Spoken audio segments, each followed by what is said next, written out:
Bernie Sanders starts making numerous stops that look like campaign stops.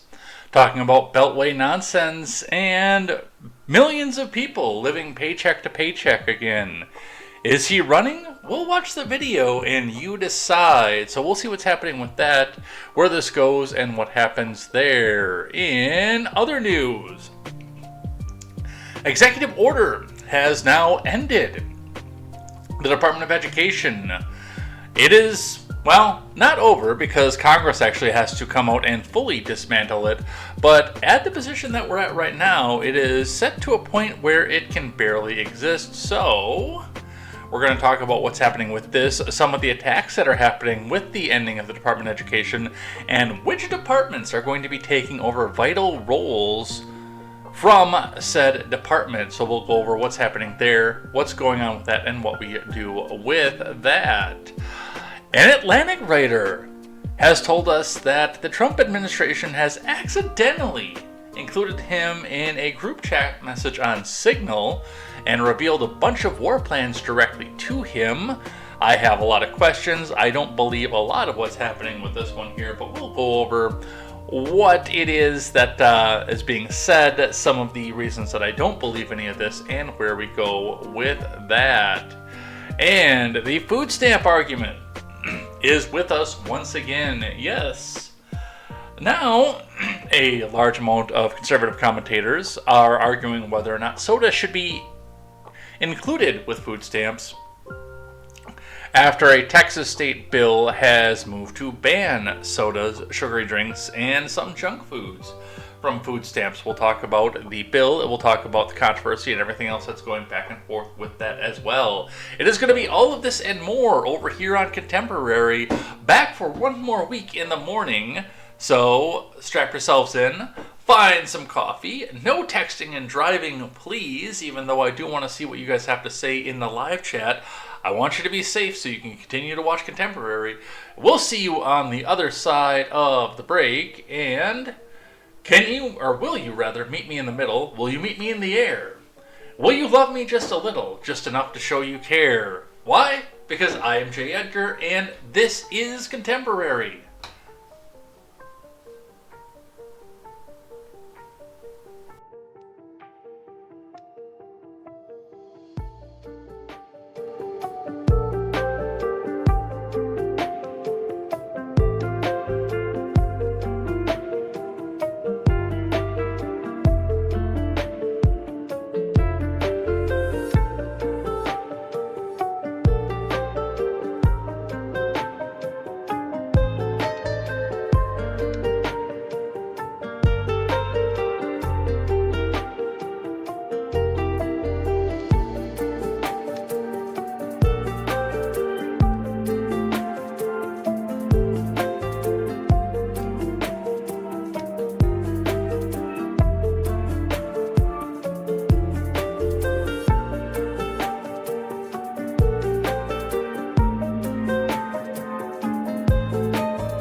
Wow, the background music, which is Game Chops Video Game Study Lounge over on YouTube. If you guys are not familiar with this, it is stream-free music made by some of my favorite lo-fi artists that also involve video games because, well, you know me, I love video games.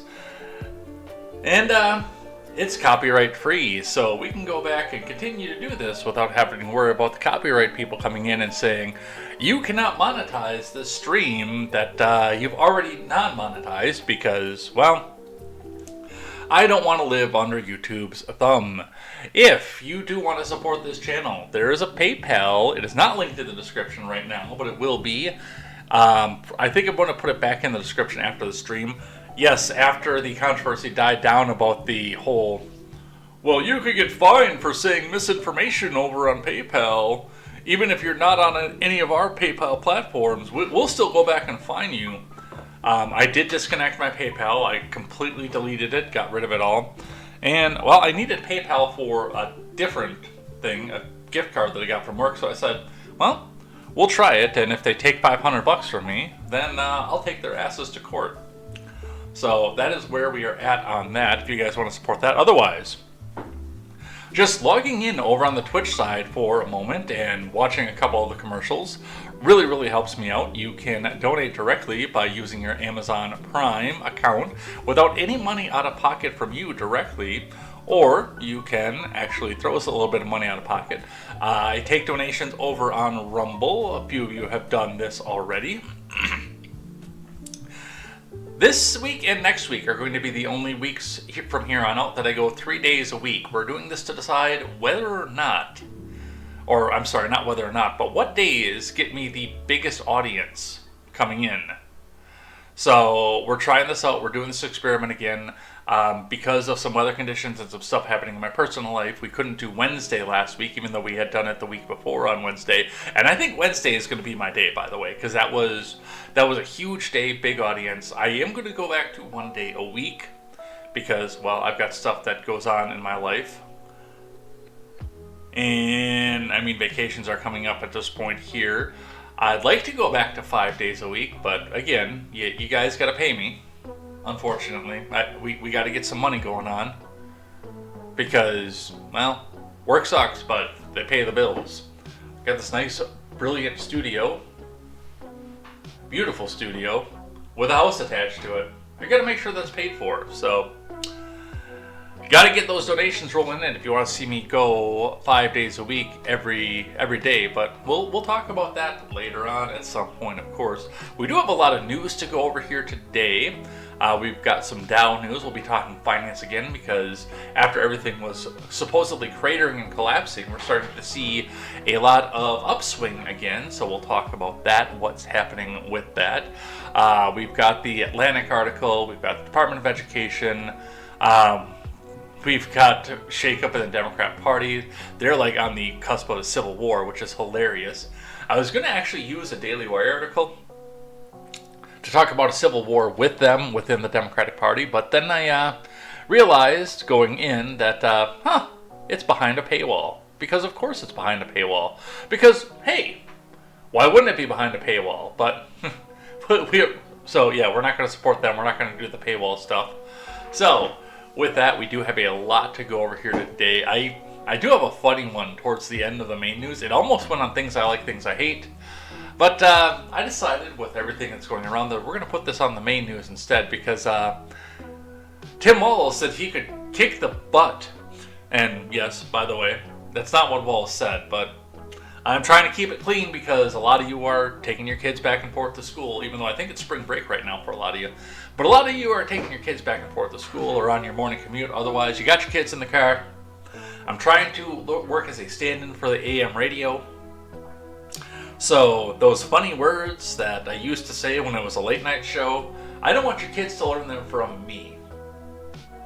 What happens in your household, that is between you and your kids. I don't want you to learn them from me. So I am trying very hard to keep the language curbed. I have been slipping every single stream since we started, but that's what we'll go with that. Anyway, before we get into the news, let's sell some of the wares. Ed Talk will be coming back in probably not this week, although it's possible it will be this week. Probably next week we'll start getting some guests on again. I'm going to send out some emails, reach out to some people, see if I get a different sort of person than just politically minded people, because I have some people that I would like to interview out there, but given the fact of what this channel has been and what my X following has been for a while, it may be a little bit difficult to say, hey, you guys want to come back and talk about stuff that's not politics, even though my news show has been news and politics basically from the beginning. So we will do that. If there's anybody that you would like to see on the pod to discuss the finer things of life and basically anything else that comes, let them know. Show them the KDZ one and the Cat Pants one if you want to see, give a sample of what you want to see. Well, where you want to see these people go. I do want to talk to all kinds of people, not just people who are involved in news and politics and everything else, because, well, I've been doing this for 6 years. And every time I sit down on Net Talk, I learn something. It's weird. I love it. My one friend John, we sat down. He is very, very politically minded. We sat and talked about non-politics for 3 hours on the pod the one day. I learned a lot of stuff that one too. Every time I sit down to do Net Talk, I learn a lot of stuff. Speaking of Katie Z, go check out Overruled with Katie Z.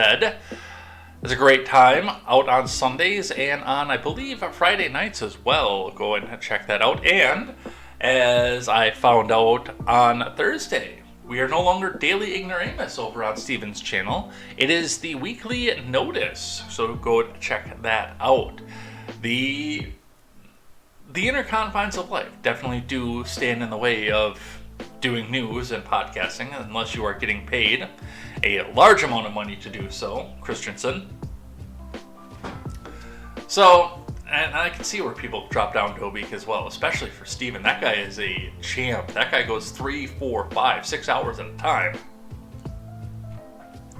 I can see why doing that for 5, 6 days a week gets difficult, definitely. Anyway, we've got news to go over here, so strap yourselves in, go find some friends, and let's get started.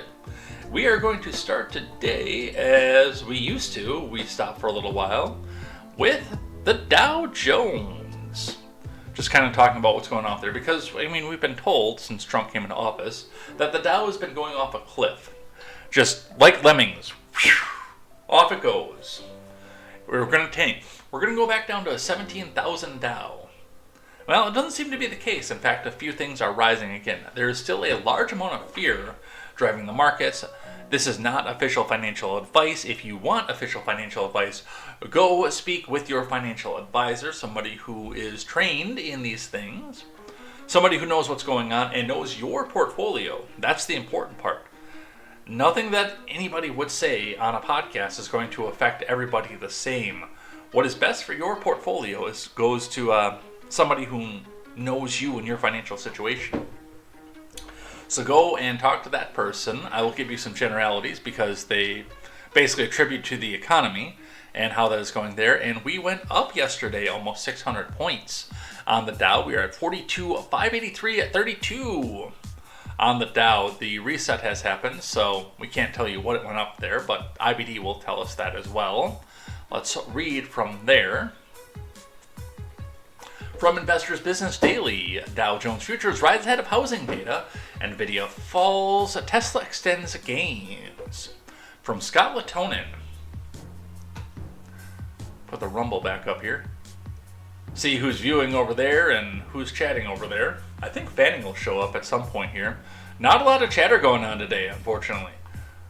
If you can, if it is safe, and again, I remind you, don't text and drive, but if it's safe, the more you chat and live chat, the more that this gets put out to the front page everywhere. So if you can, absolutely, please help out. Chat, comment on what it is that you see. If you can't, again, your safety comes first. The Dow Jones Industrial Average and other major stock indices look to add Monday's big stock market gains as Wall Street awaited 3 housing reports Tuesday. Meanwhile, Nvidia and Tesla were early movers on the stock market today. Early Tuesday, the Dow futures traded up 0.2%. The S&P and the tech-heavy Nasdaq both rose 0.3%. So up we go. Up. The 10-year yield ticked higher to 4.37% early Tuesday, and oil prices rose as West Texas Intermediate traded near $69.60 per barrel. So unfortunately, your gas prices right now are going to be going up just a bit. But it's way lower than it was. Among the ETFs, the Invesco QQQ Trust added 0.3, while the SPDR S&P 500 ETF gained 0.3 ahead of the open. In stocks, Nvidia jumped 3.2% on Monday. Shares have rebounded from about 16% from their March 11th lows, but are still below their 50 and 200-day moving averages. Those are key areas to watch in the coming sessions. Nvidia dropped 0.7% in pre-market trading. I think there's some issue with AI that's going on with that one. Finally, Tesla that one that we're going to sink their stock entirely. We're going to shut them down. There's not going to be anything else anymore. Tesla surged nearly 12% by the close on Monday, extending the win streak to 4 sessions. Shares remained 43% of their record high at 88.54, reached on December 18th. Shares of Elon Musk's led company added 1.6% in early morning trading. So, I hope that you were able to buy some Tesla on sale. This is not official financial advice. Always check with your financial broker on what is best for your portfolio. On the housing reports on the economic front, there are 2 housing reports due out ahead of the market open. Both the Case-Shiller Home Price Index and the Federal Housing Finance Agency House Price Index. Both are scheduled to release at 0900 Eastern Time, which means that they are probably out right now. We could probably go see what they're at this point. Meanwhile, new home sales from the Commerce Department are due at 10. Sales are expected to bounce to an annual rate of 679,000 in February after dropping to 657,000 in January per Econoday estimates. Elsewhere, key earnings movers include KB Homes, McCormick, and Oklo. KB Home plunged more than 5% in morning trading after the company reported weaker than expected first quarter earnings and sales numbers, which doesn't surprise me. It's really expensive to buy a house right now. I know, I just did it. McCormick lost more than 3%, and Oklo tumbled nearly 7% in pre-market action. Alright, on the markets. On Monday, blue chips in the Dow rallied 1.4% or 598 points, while the S&P gained 1.8 and the Nasdaq rose 2.3. Amid the recent stock market rally, now is an important time to read the IBD's big picture column for how to handle the current market and track the updated exposure level. Yes, those people you can probably take advice from. Not me. Don't take advice from me. Excuse me. Among the best companies to watch in the current stock market are Heiko, Tradeweb, Bowhead, and Landbridge. Along with Apple and Nvidia, Dow Jones components making notable moves this week were Amazon, Microsoft, and Cisco.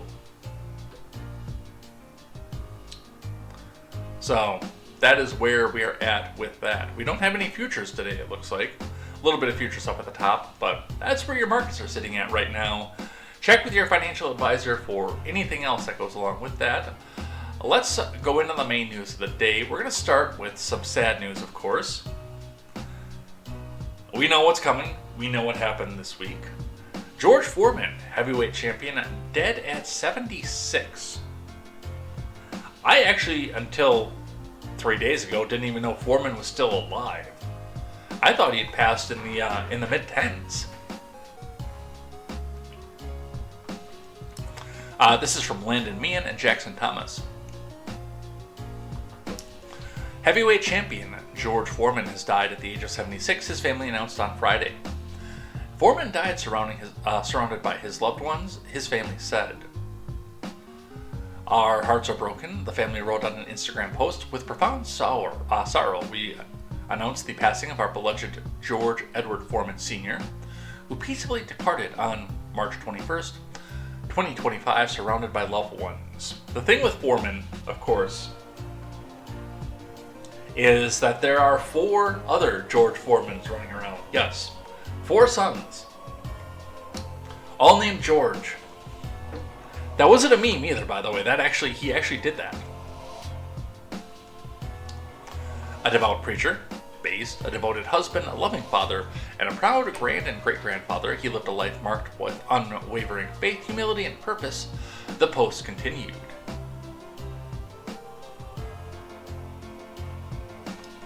A humanitarian, an Olympian, and a 2-time heavyweight champion of the world, he was deeply respected, a force for good, a man of discipline, conviction, and a protector of his legacy, fighting tirelessly to preserve his good name for his family, the post added. Yeah, I mean, this dude was a good dude.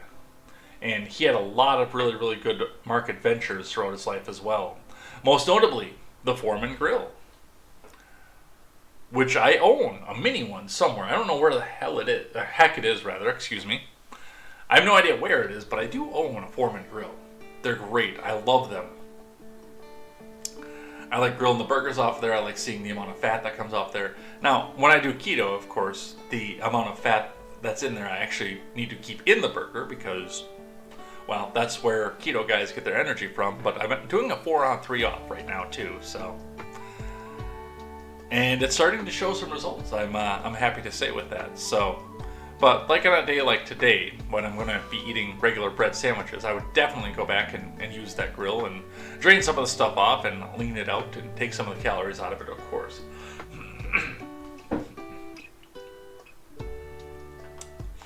His family said they are grateful for the outpouring of love and prayers and kindly ask for privacy as we honor the extraordinary life of a man we were blessed to call our own. There it is, the lean, mean, fat-reducing grilling machine. Foreman became an Olympic gold medalist in '68 when he defeated the Soviet Union's Jonas Sepulus in that year's Mexico City Olympics. After his victory, he wielded an American flag in the boxing ring while bowing to the crowd in an iconic American Olympics moment. Foreman has said that his Olympic gold is the accomplishment he is most proud of, even more than his other professional boxing titles. But Foreman was also most prominently known for his big-ticket matches against fellow legendary boxers Muhammad Ali and Joe Frazier. Foreman officially turned pro in '69, winning all 13 fights he participated in that year, with 11 wins coming via knockout. So, not somebody you really wanted to get in the ring with either. 4 years later, Foreman won the heavyweight title with a stunning second-round knockout of the previous undefeated Frazier. In '73, he defended his title twice, but then infamously to his first professional loss in a match to Ali in the iconic '74 match, dubbed Rumble in the Jungle. The match was famously fought in Kinshasa, Zaire, which is now known as the Democratic Republic of the Congo.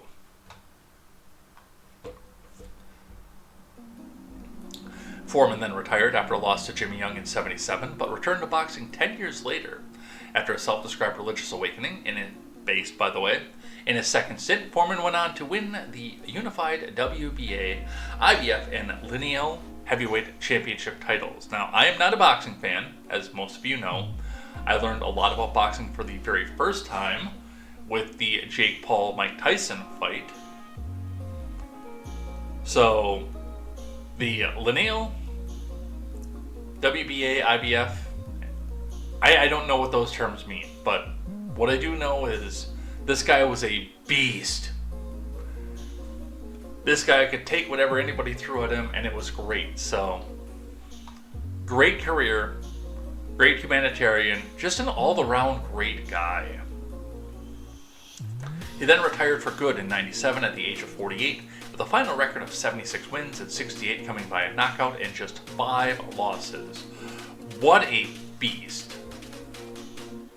Based beast. In his post-boxing career, Foreman became a successful entrepreneur when he licensed his likeness to the home appliance company Sultan Incorporated, now known as Russell Hobbs, to launch the George Foreman Grill. A portable electric grill that went on to become a common household appliance.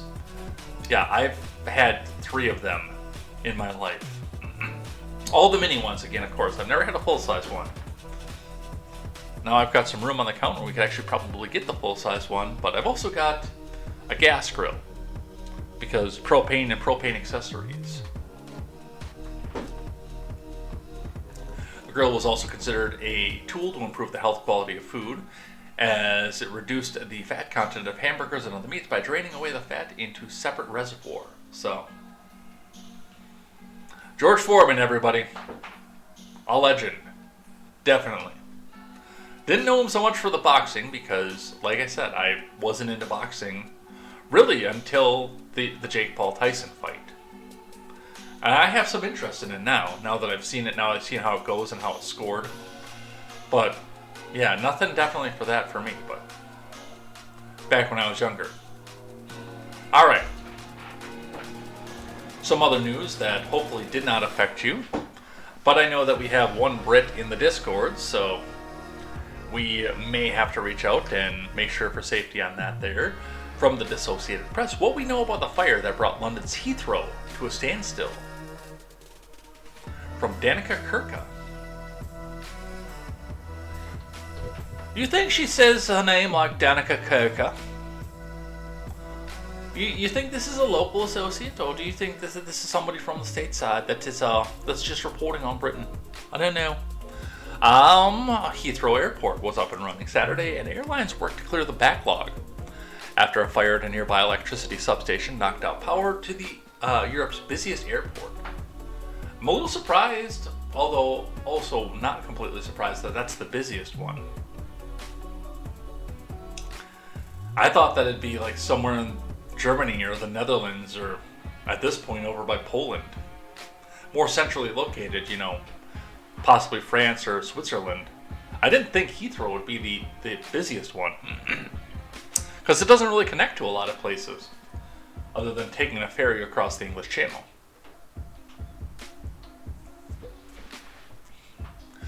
The airport said it had made space for extra flights, but it's expected to take days to get stranded passengers to their destinations and displace aircraft into the proper locations.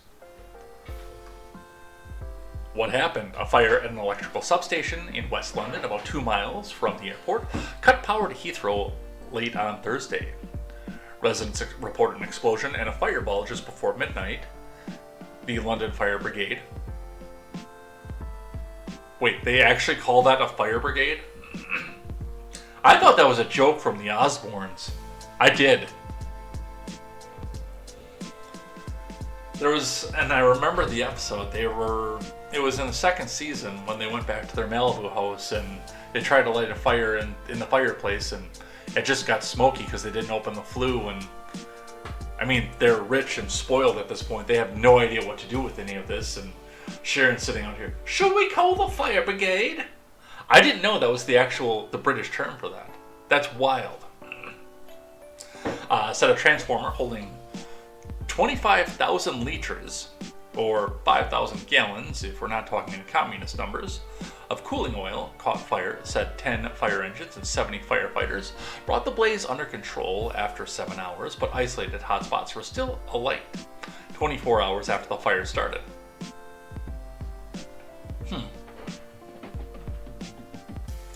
National Grid, which maintains energy infrastructure in England, said the blaze damaged equipment at the substation and cut power to 67,000 properties, including Heathrow. It said power was restored to all of them by Saturday morning. The significant power outage initially forced Heathrow officials to announce that the airport would be closed until 11:59 p.m. on Friday, but some flights began to resume on Friday evening.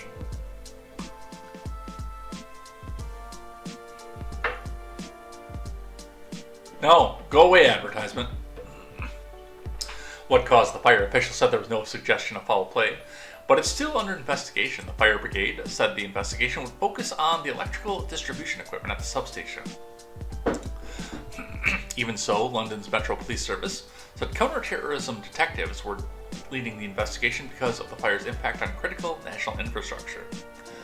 Energy Secretary Ed Miliband said it was an unprecedented event, and it was, by the way. Good morning, Vietnam! Arvold joining us over on the D-Live side.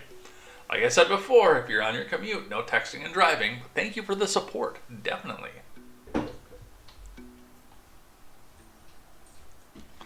Energy Secretary Ed Miliband said it was an unprecedented event. Isn't it?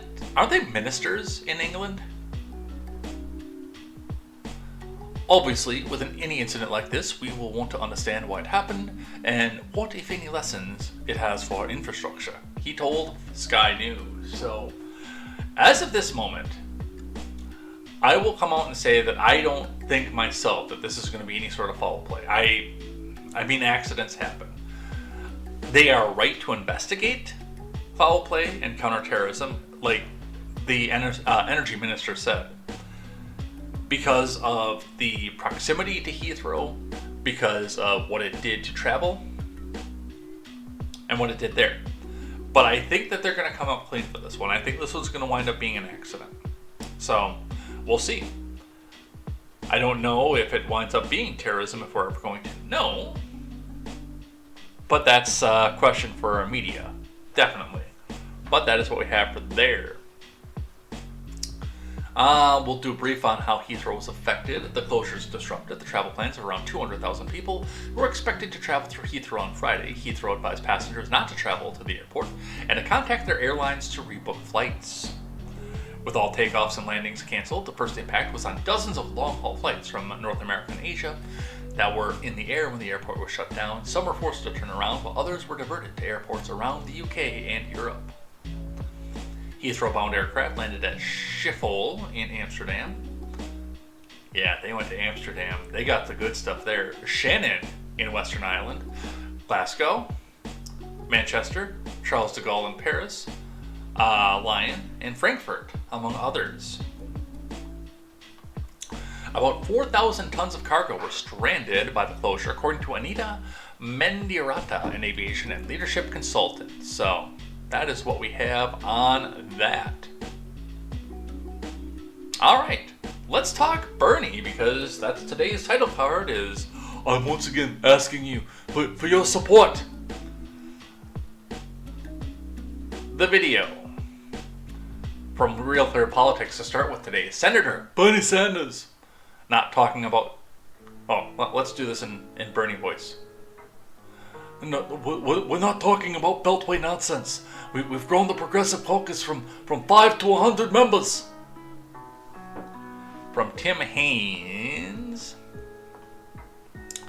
Bernie Sanders declined to participate in Beltway intrigue during an interview with John Carl on ABC's This Week.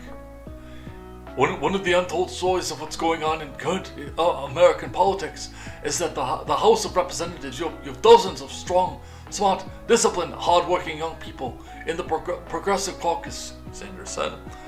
When I first came to the Congress in the House, I helped form the Progressive Caucus. We've had 5 people in that time. Now they're close to 100. Sanders performed the get up and leave move when Carl asked if Representative Alejandro Ocasio-Chavez, the Twitch, should challenge Schumer for New York Senate seat. You want to do nonsense? Do nonsense. I don't want to talk about this inside the Beltway stuff. Ocasio-Cortez's criticism of... All right, well, now that we're in here, let's drop the music and let's listen to Senator Bernie Sanders of Vermont, who is 100% running for president at this point. I know, because I don't want to be tied to any of this. Today, Ocasio-Cortez's criticism of Schumer has been harsher, fueling speculation she'll challenge him in the Democratic primary when he is up for re-election in 3 years. For his part, Sanders doesn't want to talk about whether or not Schumer should remain the Democratic leader in the Senate. And he got irritated when I asked him about the possibility of AOC running, abruptly getting up to end the interview.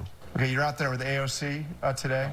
Do you see her as a future of the progressive? We have one of the untold stories of what's going on in current American politics is that in the House of Representatives, you have dozens and dozens of strong, smart, disciplined, hardworking young people in the Progressive Caucus.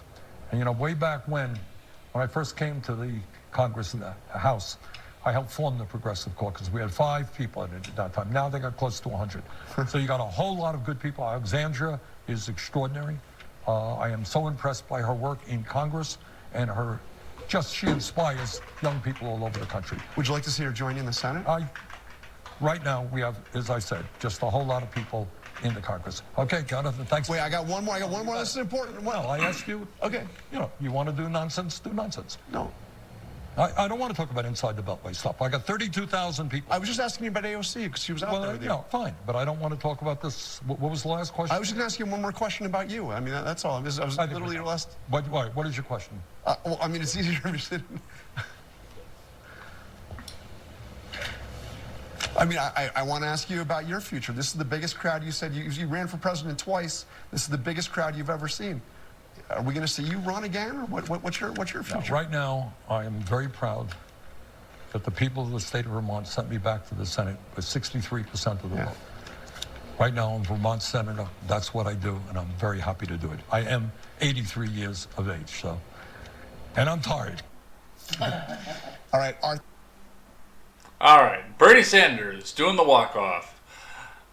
Here's But $2 billion. If you got 2 million, that's a lot. Now. If you got 200,000, that's a lot. That's a lot. 2 billion. 2 billion. That's a lot. All right, let's talk Bernie for just a moment here. Now, I am against other commentators, whereas number one, I don't think Bernie is too old to run. No, let me qualify that first. I think he is too young or too old to take the office to run and do an effective job and get back in. But 100% believe that he himself has got the ambition in and thinks that he's going to come back and run this. And what I have to say, and again, where the other commentators are saying he's just going to do this and it's bad for the country if he comes back and does this, and it's so bad that he's thinking about running again, or is he thinking about running again, or anything else like that. Here's what I have to say. Do it. Absolutely. 100% do it. What do I mean by that? I would love to see Bernie take the shaft from the DNC one more time and put that big schism throughout the midst of their party, to where the corporate leaders of such now have to come back and make the decision of, do we cut off the Progressive Caucus because they're costing us votes on one of our core demographics who has gone fairly MAGA at this point? Or do we come back and embrace this and still say that we'll make these people promises, not do them, and hope that they'll come back into our party? Bernie Sanders has been one of the biggest sticking points to the Democratic Party since he came into the Democratic Party. And he has been one of the deepest divides among the people as he's gone, and for good reason. For very good reason, he's one of the harshest sticking points with them, because with the rise of Bernie Sanders, and a lot of this started with the rise of Barack Obama, but the rise of Bernie Sanders preceded the rise of Barack Obama. With the rise of Bernie Sanders, you took a lot of people who thought that the Democrats were way too corporatized to ever represent the whims of your college students, your trust fund babies who think that the world should just be out and communistic and everybody should just get along because they say to get along. These kinds of people were brought into the party based on the fact that Bernie Sanders was there and started making them promises, and it was an influence to the campaign of Barack Obama. Now, remember, Barack Obama governed differently in practice once he was in government. But a key point to what got him across the finish line and gave him the, I would say, mandate that he had the first time was the fact that he was courting the progressives to an extent at the expense of the Union Democrats, but they didn't realize any of that until deep into his second term, that they'd been betrayed by him. And then, of course, he used his power to go back and destabilize the Middle East and start a bunch of wars that he promised he was going to end, and the rest is history at this point. But Bernie Sanders it's a big part of this. Now, this is also a big part of the walk-away movement, the mass fleeing of the Democratic Party, because of the fact that while the party and the Progressive Caucus has shifted their focus to highly educated, big amounts of student debt college students who believe the bullshit that they were taught in college, and away from people who a lot of times dropped out of school just so they can go into the workforce, your union workers, your factory workers, a lot of your retail workers who made a career, and actually a managing career out of doing retail. It's people like that who were reliably Democrat until the end of the Barack Obama term. A lot of that came from Bernie Sanders. So if he runs, there is going to be a very, very dedicated voting bloc that runs out and votes for him, because he's Bernie Sanders. He is their modern messiah. I don't want to be one of the creators who runs around and bandies that term around willy-nilly based on the reaction that a lot of these people have to some of their politicians. I do understand the religious aspect that a lot of people put into politics at this point, both in the progressive side and the MAGA side. Not so much at the corporate Democrat side, but in the progressive and the MAGA sides of things. Definitely, there's a religious air to the way that these people treat their politicians. And Bernie does have a dedicated religious following, definitely 100%. But is it costing Democrats their ability to get elected? I don't know. But again, I do want to see him run. I want to see him get shot down by the corporatists again in the party. And then this time, have the reckoning. Has the Progressive Caucus damaged us further? Do we need to go back and do something different? My more conservative friends get annoyed by this. By my stance on this. And I understand why. Because you've been conservative your whole lives. I have not. I have been open about that since the beginning. I am not a conservative person. I'm closer to libertarian, except those people are completely cringe. And it's part of the reason that I don't particularly participate in the culture war side of things. But I want to have two parties that are worth voting for again, so that they can actually compete and tell me why it is that I should vote for them, their party, over the other party, in both directions. The Democrat Party has become, since 2007, something that I cannot even support, get behind, even think about voting for. Which is crazy because I was a reliable Democrat vote until that point. I'd like to see them reform. I'd like to see them come back out and say, hey, here's a party that's worth voting for. If you are middle class, lower middle class, if you're a union worker, if you're a manual laborer, if you're in the electrical union or the pipe fitters union or stuff like that. Here's a party that represents your values. Conservatives, what do you have to offer? Tell these people what you have to offer. Come on, I challenge you. Instead of, if you disagree with our stances on anything, then you're a racist, sexist, homophobe, and you hate people, and you just want the rich to get richer.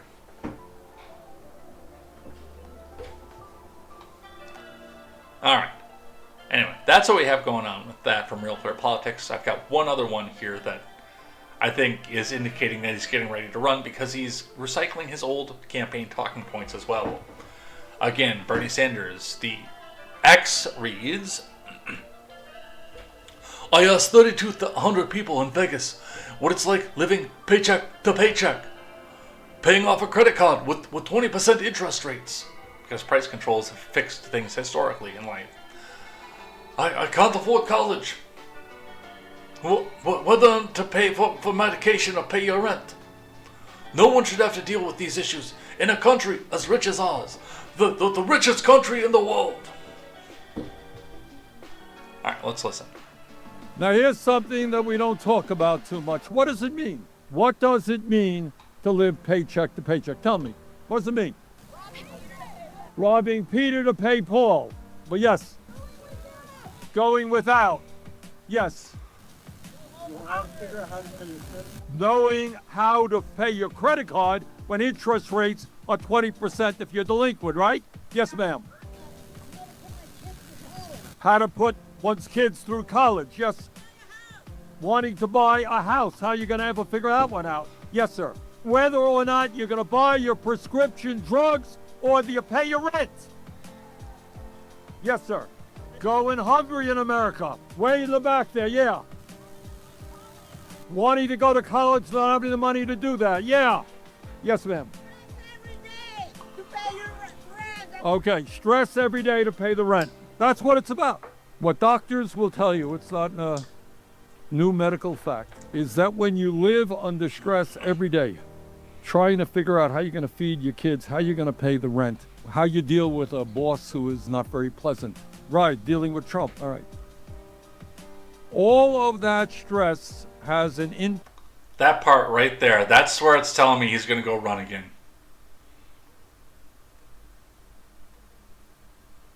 the rent. How you deal with a boss who is not very pleasant. Right, dealing with Trump. All right. Right, dealing with Trump. Well, let's change what's going on in the highest office of the land. Even though that office should not be the highest office in the land. All of that stress has an impact on your body and your mind. And in the richest country in the world, working class people should not have to die unnaturally young. They should be able to live long and productive lives. Yeah, he's going to take another crack at the presidency. And he's going to do so.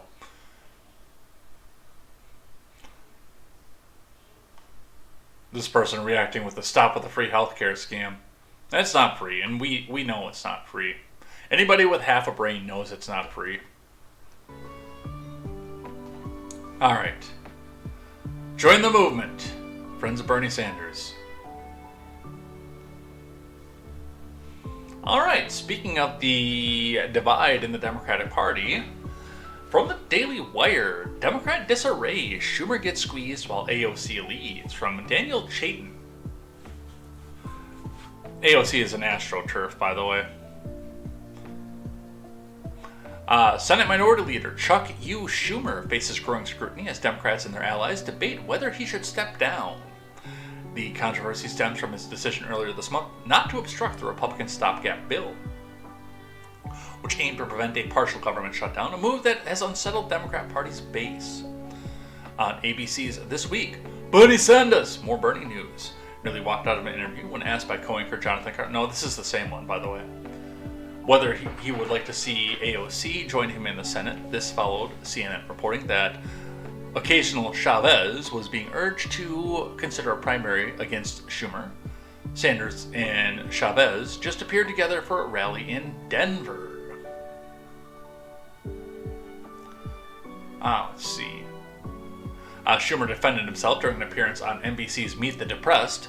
Kristen Welker noted that outside groups and even some members of his own party have called on Schumer to step aside. She then asked Schumer if he's feeling pressure to leave the role. I'm going to see if this is queued up or not. So I'm not going to watch the whole interview. Yes, it is queued up. Well, So let's listen to a little bit of this. I do want to move to some of the discussions on Capitol Hill. Because of your decision, Leader Schumer, last week to clear the way to pass a Republican funding bill and avoid a government shutdown, you have faced calls from outside groups, even members of your own party, to step aside as minority leader. When asked about your future to town hall, Senator Michael Bennet said, quote, "It's important for people to know when it's time to go." Leader Schumer, are you feeling pressure to step down? Look, I'm not stepping down. And let me just say this, Kristen. I knew when I cast my vote against against the government shutdown that there'd be a lot of controversy, and there was. But let me tell you and your audience why I did it, why I felt it was so important. The CR was certainly bad, you know, the continuing resolution, but a shutdown would be 15 or 20 times worse. Under a shutdown, the executive branch has sole power to determine what is, quote, essential. And they can determine without any court supervision. The courts have ruled it's solely up to the executive what to shut down. With Musk and Doge and Trump and this guy Vogt, V-O-G-H-T, I think is how you spell his name, is the head of OMB, they would eviscerate the federal government. On day 2, they could say, oh, SNAP, feeding hungry children, not essential. On day 4, mass transit, all transit, aid to the states, not essential. We're cutting it. On day 6, Medicaid, we'll cut that by 20, 30, 50, 80%. We'll go after Social Security. We'll go after the veterans. Their goal is to just eviscerate the federal government so they can give more taxes, more tax cuts to their billionaire class over there. There's the other boogeyman. It would be devastating. And here's what makes one more thing. Here's what makes it worse. There's no off-ramp. Who determines how long the shutdown would last? Only those evil people at the top of the executive branch in the Trump administration. And what a moron. That's a part of the hard part of the messaging of the Democrat Party at this point, is that they have nothing but these tired talking points. Oh, Social Security. Oh, billionaire buddies. They don't offer anything anymore other than, well, we're just going to stand in the way, except we're not going to, because if we stand in the way, then that's going to give them the power to Social Security and billionaire buddies. It's the same script over and over and over again. All right, Ro Khanna, who I actually thought was a Bajoran at first and not a representative from California. Ro Khanna tells Dana Bash that there would be a lot of support for Chavez if she decides to mount a primary against Chuck Schumer. From State of the Union on CNN. Let's listen. And then I got one more from Jim Himes out of Connecticut. But let's listen to Ro Khanna first. Speaking of new generations, the Senate Democratic leader, Chuck Schumer, who, of course, you're referring to the fact that he voted to keep the government running, and there's a lot of anger about that. Do you think that he should be primaried? Should Alexandria Ocasio-Cortez, who is very much a part of the new Democratic generation, should she challenge him in New York? Well, that's really her decision. I will say that there were a lot of people at the Democratic retreat who had encouraged her, and I was just in New York, and I was surprised how much support there is. Are you one of those who encourage her? But obviously, she will. I haven't talked to her directly, but I think it's for her. But here's what I will say: the American people are fed up with the old guard. There needs to be a renewal. In Silicon Valley, when a company isn't doing well, you don't keep the same team. And I think there's going to be a new generation in this country. They want to see a more compelling economic message. My biggest problem and disagreement with Senator Schumer in the New York Times, he said, we did everything right. We just have a PR problem. No, we didn't do everything right. We didn't get a living wage. For many decades, this country has offshore jobs. There hasn't been a compelling vision for manufacturing in the working class. We haven't articulated a vision for Medicare for all. It's not just a PR problem. People are upset with the status quo, and we need a new generation of leadership. I want to move on, but I know you said it's AOC's choice to make. Of course it is. And it is, and yeah, they're out there. Let's listen to what Jim Himes has to say. Telling Margaret Brennan, it's fueled an immense amount of anger from constituents across the country, and it's not a good look for congressional leaders to have to be on opposite sides of the resolution. Let's listen. I was listening to a town hall that you did this past Thursday in Connecticut, and you were asked who the leader of the Democratic Party is. You threw out some of the sort of known entities, governors out there. But you said, while the party is not leaderless, Hakeem Jeffries is young and untested, and Leader Schumer is not a wartime president. Do you think that your party can afford to stay the course with the existing leadership they have? Margaret, I think we can do a lot better job with the leadership that we had. What I was acknowledging in that town hall meeting, and I will tell you, I've seen a lot of town hall meetings. I saw Chuck Grassley's town hall meeting. I saw my colleagues from Wyoming, Ruby Red Wyoming's time in the barrel, and people are outraged. They're outraged mainly, by the way, because they're coming to understand what Medicaid cuts are going to look like for them, what it means to obliterate programs that so much of the country, 70 million people in the case of Medicaid, rely on. So there's an immense amount of anger. What I do know is that it was not a good look for the two congressional Democratic leaders to be on opposite sides of the continuing resolution. That created a great deal of agita out there, and legitimately so. So I am quite certain that Hakeem Jeffries and Chuck Schumer have learned from this experience and are going to, at a minimum, be unified going forward here. Yeah, I doubt that. Anyway, yeah, there is definitely a schism there, and having Bernie run, I think, would deepen that, and then the Democrats would have to have a come-to-Jesus moment, if they could actually come to Jesus, I guess.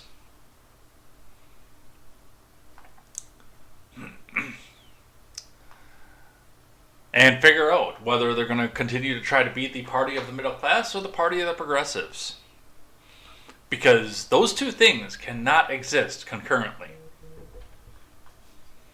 All right, from the Hill, Chuck U. Schumer says U.S. is in a constitutional crisis, calls Trump a lawless, angry man. Which are big words coming from a lawless, angry man. From Rachel Scully. Chuck U. Schumer said democracy was in the United States was at risk, calling Trump a lawless, angry man during an interview that aired on Meet the Depressed.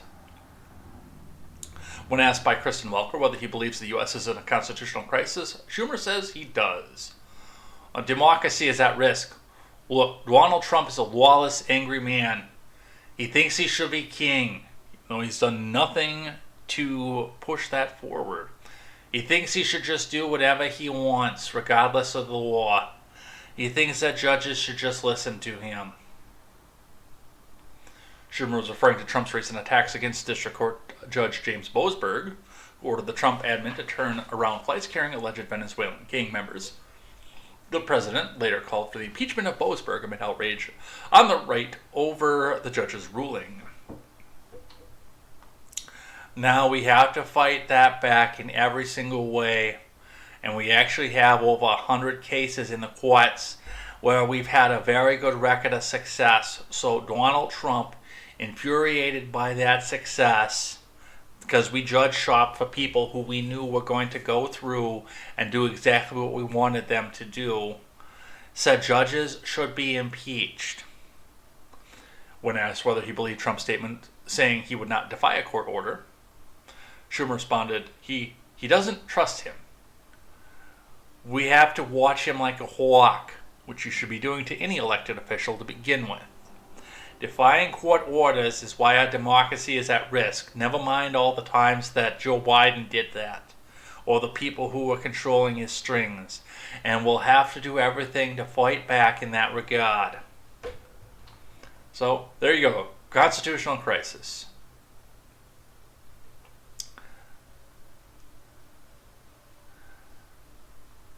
We'll skip the video on that one. I pulled the Daily Wire article up that was saying the exact same thing because there was video, but... Do you agree, is the United States in a constitutional crisis? 27 seconds. Yes, I do, Kristen, and democracy is at risk. Look, Donald Trump is a lawless, angry man. He thinks he should be king. He thinks he should do whatever he wants, regardless of the law. And he thinks judges should just listen to him. Now, we have to fight that back in every single way. We have to fight that back in every single way. All right, let's keep going. We're an hour into this. And we're just getting off of the political back and forth of things. So, let's go on to the Associated Press. Trump orders a plan to dismantle the education department while keeping some core functions. From Colin Binkley and Chris Majerian. President Trump signed an EO on Thursday calling for the dismantling of the education department, advancing a campaign promise to take apart an agency that's been a long-time target of conservatives. Target of conservatives! Spooky language! I can already see where the propaganda is going on this one. Trump has derided the education department as a wasteful and polluted by liberal ideology. However, completing its dismantling is most likely impossible without an act of Congress, which is DOA, by the way. There are certain things that he can do about the execution of it by executive order, but actually getting rid of it, they are right, requires an act of Congress, which created the department in '79. Republicans said that they will introduce legislation to achieve that, and it's dead on arrival again, while Democrats have quickly lined up to oppose the idea. The order says the Education Secretary will, to the maximum extent appropriate and permitted by law, take all necessary steps to facilitate the closure of the Department of Education and return authority over education to the states and local communities. It offers no detail on how that will work, will be carried out, or where it will be targeted, though the White House said the agency will retain certain critical functions. The Donald says his admin will close the department beyond its core necessities, preserving responsibilities for Title I funding for low-income schools, Pell Grants, and money for children with disabilities. I'm surprised that Associated Press left that in. I'm not going to lie.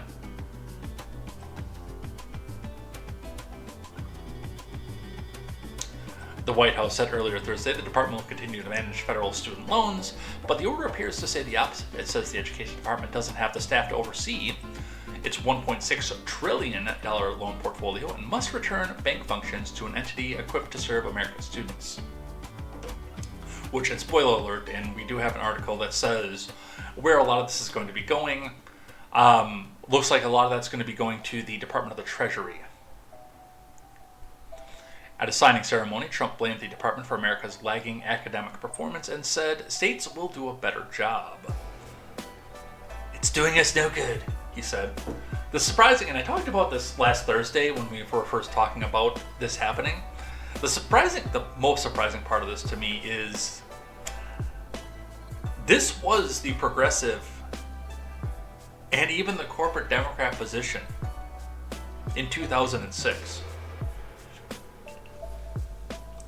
The Department of Education was holding us back. Now, they were doing so in response to W's No Child Left Behind and how much W's administration was failing the Education Department. But yes, this was the left-wing position in 2006, that the Education Department needed to go.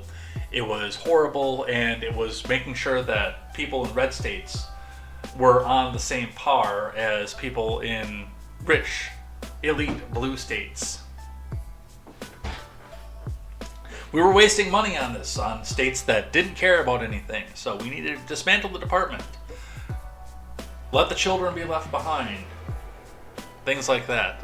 I was a reliable Democrat at the time, and I was at the protests, at the meetings, things like that. I was politically active and knew where these people were going. But because Trump did it, now he's just trying to make everybody stupid so they'll go back and vote for him.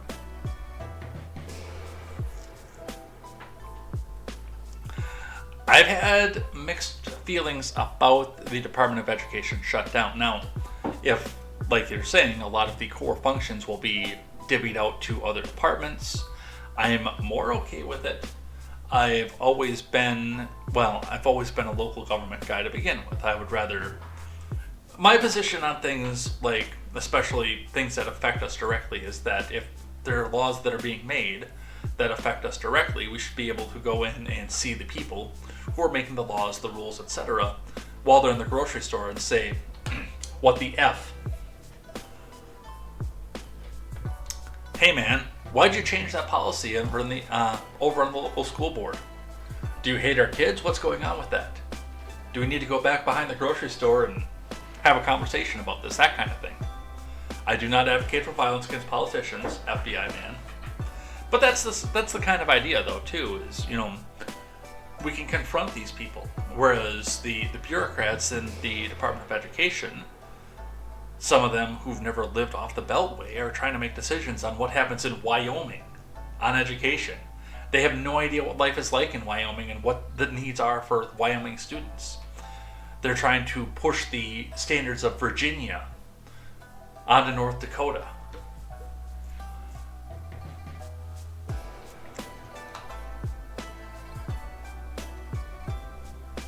Already, Trump's Republican admin has been gutting the agency. Its workforce is being slashed in half, and there have been deep cuts to the Office for Civil Rights and the Institution of Education Sciences, which gathers data on the nation's academic progress.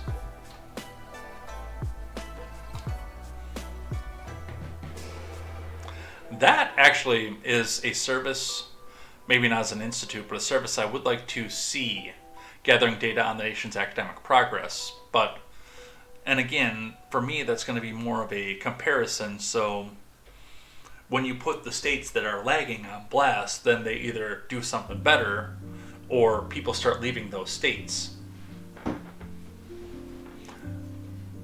If they want to see certain standards for their students, then they go to states that have the standards. Secretary McMahon says she will remove the red tape and empower states to decide what's best for their schools, but she promised to continue essential services and work with the states and Congress to ensure lawful and orderly transition. Part of her job will be exploring which agencies can take on the Education Department's various roles, she said. The DOJ already has a civil rights office, and I think that there is an opportunity to discuss with Bondi about locating some of our civil rights work there, McMahon told reporters after the signing. The measure was celebrated by groups that have long called for an end to the department. And again, a lot of the groups that have called for the end of the department have been liberal and left-wing until, 2 years ago.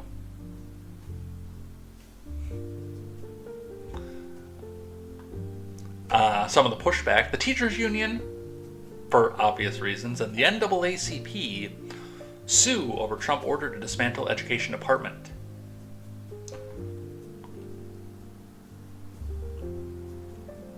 From Lexi Lonis Cochran. A group of advocacy organizations and groups invested in schools sued the Trump admin on Monday over the president's EO to dismantle the Department of Education. The new lawsuit alleges Trump exceeded his constitutional authority trying to dismantle the department, as well as violating the Administrative Procedure Act. Technically, he hasn't.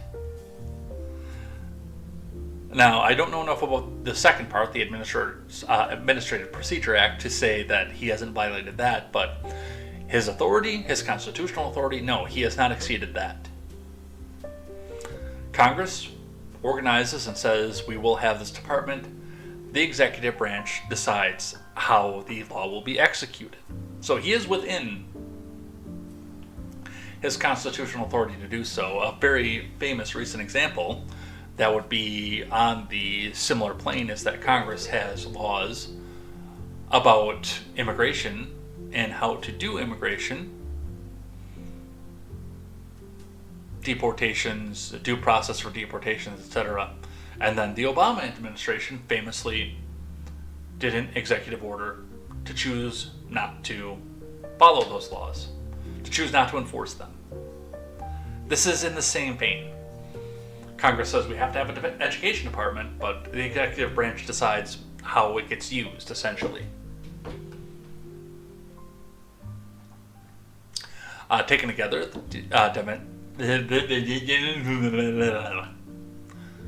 let's try that again for real. Taken together, defendant steps since January 20th, 2025 constitute a de facto dismantling of the department by executive fiat, the law reads. But the Constitution gives power over the establishment of offices and the determination of their functions and jurisdiction to Congress, not to the president or any officer working under him, it added. The coalition is made up of the National Education Association, the country's largest union, because of course it is, the NAACP, because, well, they are dismantling the Civil Rights Department and moving it over to the DOJ, so the NAACP says, end to civil rights! And other advocacy groups, along with public school parents. Another lawsuit also filed Monday by the American Federation of Teachers, along with other public school districts and organizations, against the admin over the executive order. The second suit is also asking for a judge to halt the order and declare the actions illegal. I'd be curious what district they're suing this in. As Trump and Secretary McMahon have made clear, sunsetting the Department of Education will be done in partnership with Congress and national and state leaders to ensure all statutorily required programs are managed responsibly and where they best serve students and families. To date, no action has been taken to move federally mandated programs out of the Department of Education. The U.S. Department of Education continues to deliver on all programs that fall under the agency's purview, said Maddie Biederman, Deputy Assistant Secretary for Communications for the Department of Education. So, there's going to be a showdown on this one. The NEA and the AFT have a lot of money. So, this one's going to be very, very public, and I'm here for it. I'm glad that we're not sitting in the days where a bunch of people on the same party sit back and scribble a bunch of laws behind everybody's backs and we don't know about them until we get caught violating them. I want to see the public. I want to see what the NEA's defense is, honestly. I'm curious. I'm interested. If they think it should continue, make your case. That's the kind of stuff I'm here for. For obvious news, Intel officials testifying global threats amid leak fallout. We'll be talking about that in just a few articles. Schumer warns any GOP bid to shutter the Department of Education will be DOA in the Senate. No crap, Sherlock. Wow, that phrase does not carry the same weight as it does if you're using the alliteration and the SH word both ways. But, as promised, clean up the language. You might have your kids in the car. From Alex Nitzberg. Senate Minority Leader Chuck U. Schumer declared if Republicans seek to push a measure through the Senate to shutter the Department of Education, it would be dead on arrival. Surprising absolutely no one. That's literally all I have for this article. It's a filibuster bill. We have the filibuster in place. It's funny that people like Chuck Schumer are determined to use the filibuster at this point, based on the fact that they sat and complained about it for the last 4 years, when they had a slim majority and could cram anything through that they wanted, if they didn't have the filibuster. Now they suddenly want to use that because the person that they don't like is in the office. But yes, there's not 60 votes. Basically anything that gets introduced by the Democrat or the Republican Congress is DOA on the Senate. Which means the government has essentially moved to a stop. And when the government has moved to a stop, I'm a happy guy. Let's keep going.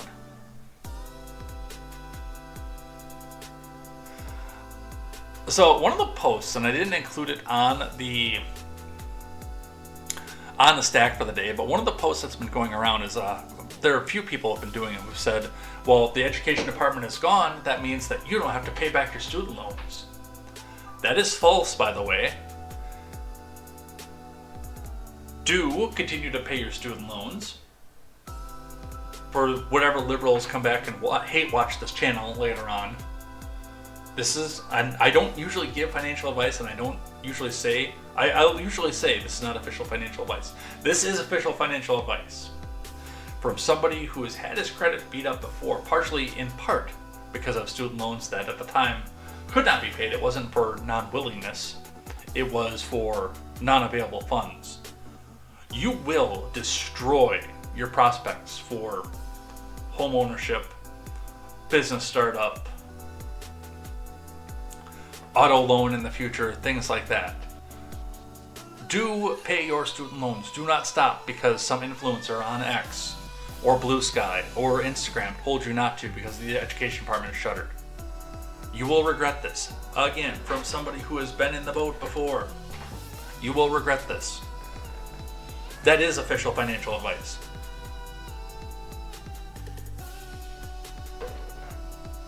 I don't give that very often. From Cameron McNair. The Donald has officially moved to dismantle the Department of Education, but said federal funding for core programs, including Pell Grants and student financial aid, will be unaffected. The president cannot unilaterally abolish a federal agency without the approval of Congress. However, the EO signed Thursday, he instructed McMahon to the maximum extent appropriate and permitted by law to take all necessary steps to facilitate the closure. When it comes to financial aid, consistent with the Department of Education's authorities, the Secretary of Education shall ensure that the allocation of any federal Department of Education funds is subject to rigorous compliance with federal law and admin policy, the order states. However, the order also says to comply with federal policy programs, receiving funding must terminate illegal discrimination obscured under the label diversity, equity, and inclusion, similar terms. Yeah, this is executive stuff. We need to find what's doing with student loans. Critics of the order are skeptical that whatever remains of the Department of Education will be able to carry out the administrative work necessary to keep funds flowing. Student aid is safe for now. Bandwidth may be an issue. Neither the executive order nor the actual act of dismantling the education department abolishes existing student aid programs, as those are enshrined in the statute. Manglione told CNBC, "Make it via email." Where we do have some concerns, however, is the bandwidth at the department to effectively administer those programs or troubleshoot issues with FAFSA, for example, should any technical issues arise, she said. When ED made improvements to the application system last year, rolling out fixes came with a plague of delays and technical issues. Student loans are to fall under the small business admin. That I don't know if this is the best idea. I still think the Department of Treasury is going to be the best home for that. So, yes, you still need to pay your student loans. Alright, something that has not been mentioned in the articles before. Trump reveals which agencies will take over Education Department duties. From Zach Jewell. Trump revealed Friday that the SBA and HHS will take over some education programs after Trump signed an order Thursday seeking to dismantle the Education Department. The Small Business Association, headed by Kelly Loeffler, former senatorial candidate and I believe former senator from Georgia, will now be in charge of all federal student loans, while the HHS secretary led by RFK Jr. will oversee special needs and nutrition programs. That's going to cause a few screws to pop out of people's heads.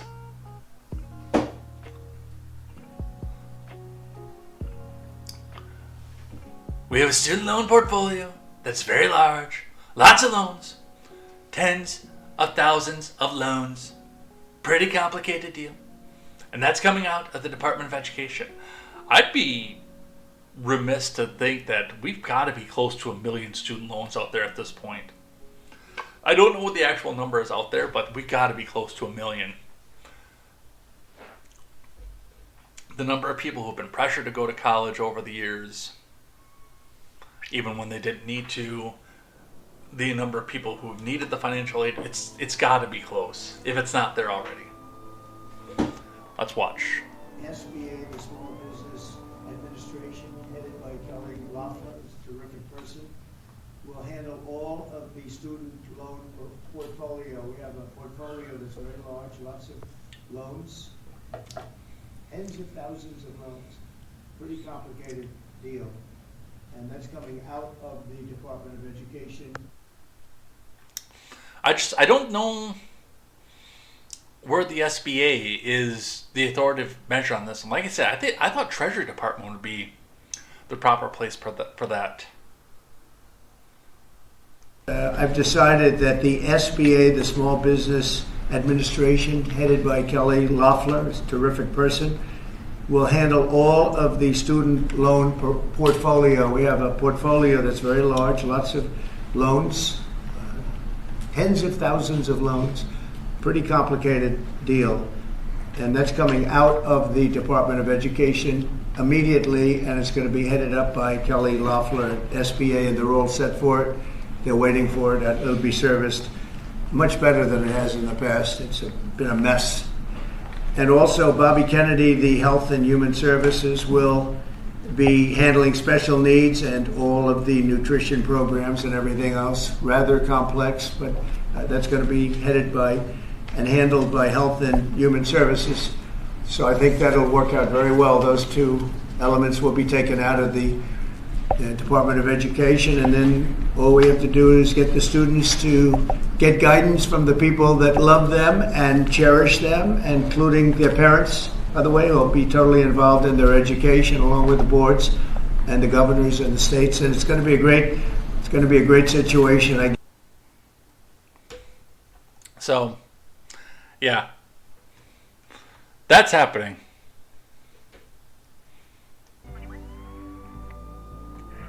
All right. Speaking of, and I got one more here before we go talk about the leaked text messages that I don't believe for a second, by the way. The DOJ asked Supreme Court to end ongoing assault on Constitution by federal judge, from Leif LeMahieu. The DOJ on Monday asked the Supreme Court to block a federal judge's ruling ordering the agency to rehire 16,000 probationary workers fired as part of Trump admin's efforts to slash the size of government. Acting Solicitor General Sarah Harris filed an application requesting that the SCOTUS place an immediate administrative stay on the District Judge William Alsop's order to reinstate certain probationary government workers. Harris argued that Alsop's order is that it's spelled different ways both times in this. So, hey, Mr. Guy that wears the funny hat, who carries the title of Editor-in-Chief or Editor Emeritus, hey, fix that. I think it's going to be Alsop, by the way. Harris argued that Alsop's order was overly broad and an abuse of judicial authority. This is no way to run a government, Harris wrote in the brief. This court should stop the ongoing assault on the constitutional structure before further damage is wrought.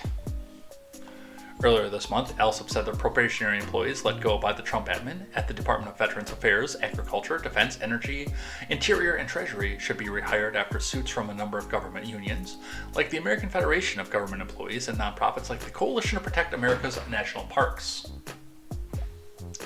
Harris argued that Alsop, a Clinton appointee, had let third parties hijack the employment relations between the federal government and its workforce. So, and again, this is going to be an interesting place that this falls. Now, it is to my understanding that probationary employees are not subject to, they're not dues-paying members of the agency and the government union, which means the union is representing them pro bono. But what that also means is that they're not under the same sort of employment contract that long-term employees are, which does give the executive branch a leg to stand on as far as letting them go. If they're not under the contract, then the Federation of Government Employees doesn't have a leg to stand on at that point. But also, interestingly enough, it's going to come down to, and a decision from the Supreme Court on something like this is going to come down to make the decision of, and I know it's going to be a 5-4 decision from them. But it is going to be, if they take it up, the definitive answer on who is actually in charge of the executive branch and its hiring. Is the executive branch and the executive in charge of this, or are the courts, or are the unions? Who gets to actually make these decisions? Now, as a person who's worked union and a person who comes from a union family, I do understand the fact that there is a contract in place when you are union. The union makes a contract that says you will keep X amount of employees on board. Usually it has them by name. You have a contract with them. If you need to terminate them, you need to provide a decent reason under statutes and subparagraphs X, Y, Z, A, B, C. And all of these things need to be satisfied before you let this person go. You can't just do so willy-nilly. So if we did want to shrink the size of government for long-term employees, that is going to be a much, much more difficult situation for sure. But we will see what happens with that and where that goes. All right, let's talk about the text messages. I think that might be the last one that we have here for the day, and we'll have to move on and do the rest tomorrow. By the way, I'm hoping for 7 tomorrow. Some things came up, and I did work second shift last night, so when I said that I was going to get up at 5 and organize contemporary, I didn't wind up getting up until 6. Full disclosure, that's what happened today. Because at this point, I didn't have my normal morning responsibility for this week that I do that normally gets me to start at 8, so I wanted to just see how 7 went in the morning. How we got for our audience on 7 in the morning. And like I said, I've got a meeting in this afternoon that I have to go to for family stuff, and then I'm having a meeting with my mom and some other members of my family tomorrow when I would normally have been streaming. So that's why we're doing this in the morning and not in the afternoon like I promised last Thursday.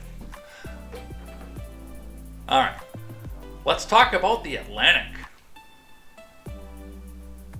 So, TLDR, before we get into some of these articles, the allegation right now, and I found out about this basically after I got home from work yesterday, that a journalist, and I use that term loosely for The Atlantic, was accidentally included in a message board, series of messages that discussed top secret war plans. And he's going to come back out and make this claim. This is Jeffrey Goldberg.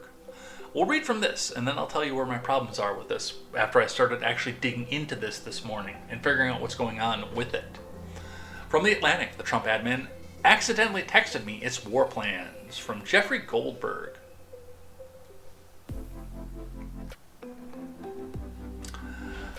The world found out shortly before 2 p.m. Eastern Time on March 15th that the U.S. was bombing Houthi targets across Yemen. I, however, knew 2 hours before. Now, mind you, this article came out March 24th, so 9 full days later. That's strike one.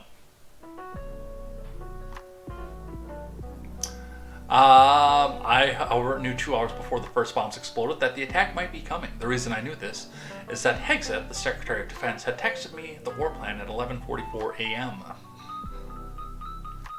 The plan included precise information about weapons packages, targets, and timing. This is going to require some explaining. Okay, I'm listening. The story technically began shortly after the Hamas invasion of southern Israel on October 2023. The Houthis, an Iran-backed Islamist terrorist organization whose motto is "God is great, death to America, death to Israel, curse." Okay, yeah, we know. Throughout 24, the Biden admin was ineffective in countering these attacks. The incoming Trump administration promised a tougher response. As where Hegseth and I came in. Alright, on Tuesday, March 11th, I received a connection request on Signal from a user identified as Michael Waltz. Signal is an open source encrypted messaging service popular with journalists and others who seek more privacy than other text messaging services are capable of delivering. I assumed that the Michael Waltz in question was Trump's national security advisor. I did not assume, however, the request was from the actual Michael Waltz. I've met him in the past, and though I didn't find it particularly strange that he might be reaching out to me, I do. That's actually strike two right there.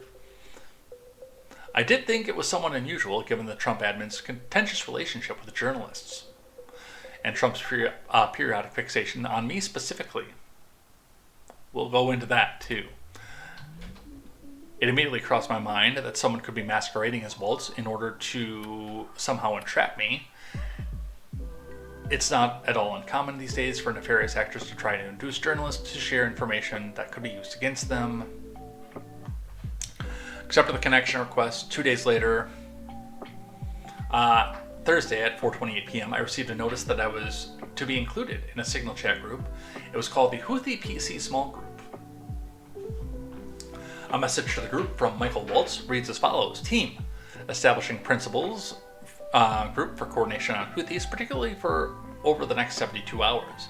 My deputy, Alex Wong, is pulling together a Tiger team at Deputy's Agency Chief of Staff level, following up from the meetings in the sit room this morning for action items, and will be sending that out later this evening.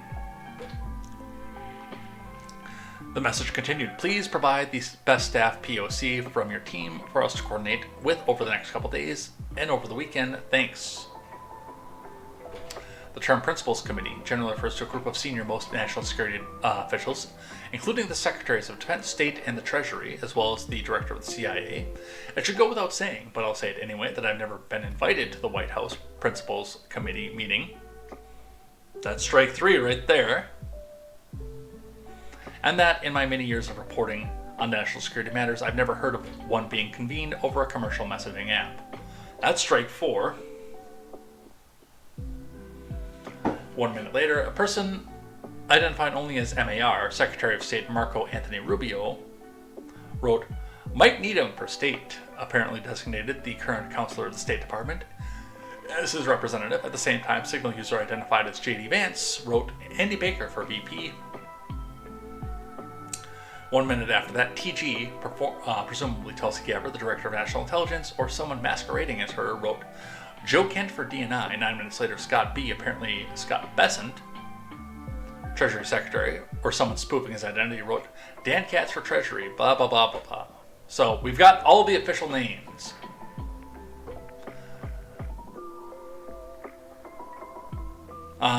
One more person responded. John Radcliffe wrote at 5:24 p.m. with the name of CIA official to be included in the group. I'm not publishing that name because that person is an active intelligence officer and also doesn't exist. That's not somebody he can verify as, oh, this person is this and this and this. Whereas we all are very aware of the rest of these names. That was the end of Thursday's text chain. The next day, things got even stranger. At 8:05 a.m., Michael Waltz texted the group, team, you should have a statement of conclusions, tasking per the president's guidance this morning in your high side inboxes. State and DoD, we developed suggestion notification lists for regional allies and partners, joint staff. Ascending, J.D. Vance responded, team, I'm out for the day doing an economic event in Michigan, but I think we're making a mistake. And it goes on in this, and I'm not going to read the entire thing. He's got some screenshots just with names and no identifying marks, of course, which he did point out the fact that there are no identifying marks off of this.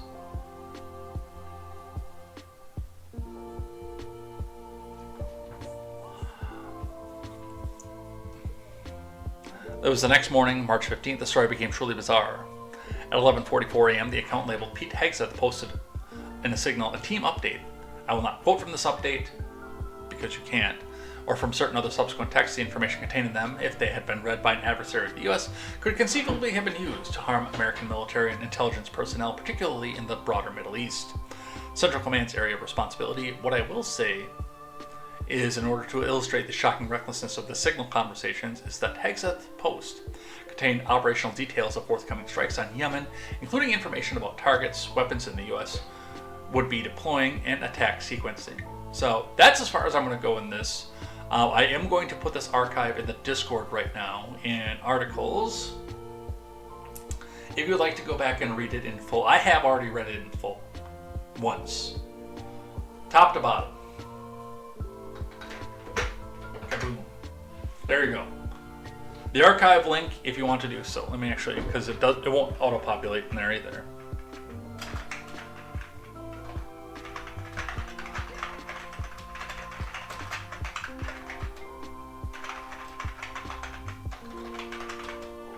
That revealed top secret. Alright, so a lot of problems that I have with this, number one. Now, there is going to be absolutely zero way to verify anything that was stated in this. That's my first issue with this. This is exactly, because he says right out, I'm not going to share any verification off of this. I'm just going to come back out and tell you what this is. This is classified documents 2.0, which is funny because they're using the classification justification for this the same way.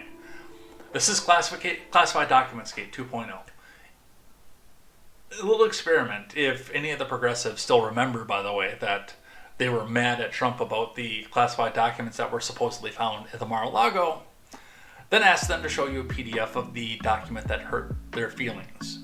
None of them can, for a reason. Because they've never seen any of the documents. They don't know why they were mad. They were told to be mad by people in the government, people in the National Archives, and people in the media. But they don't know why they're mad.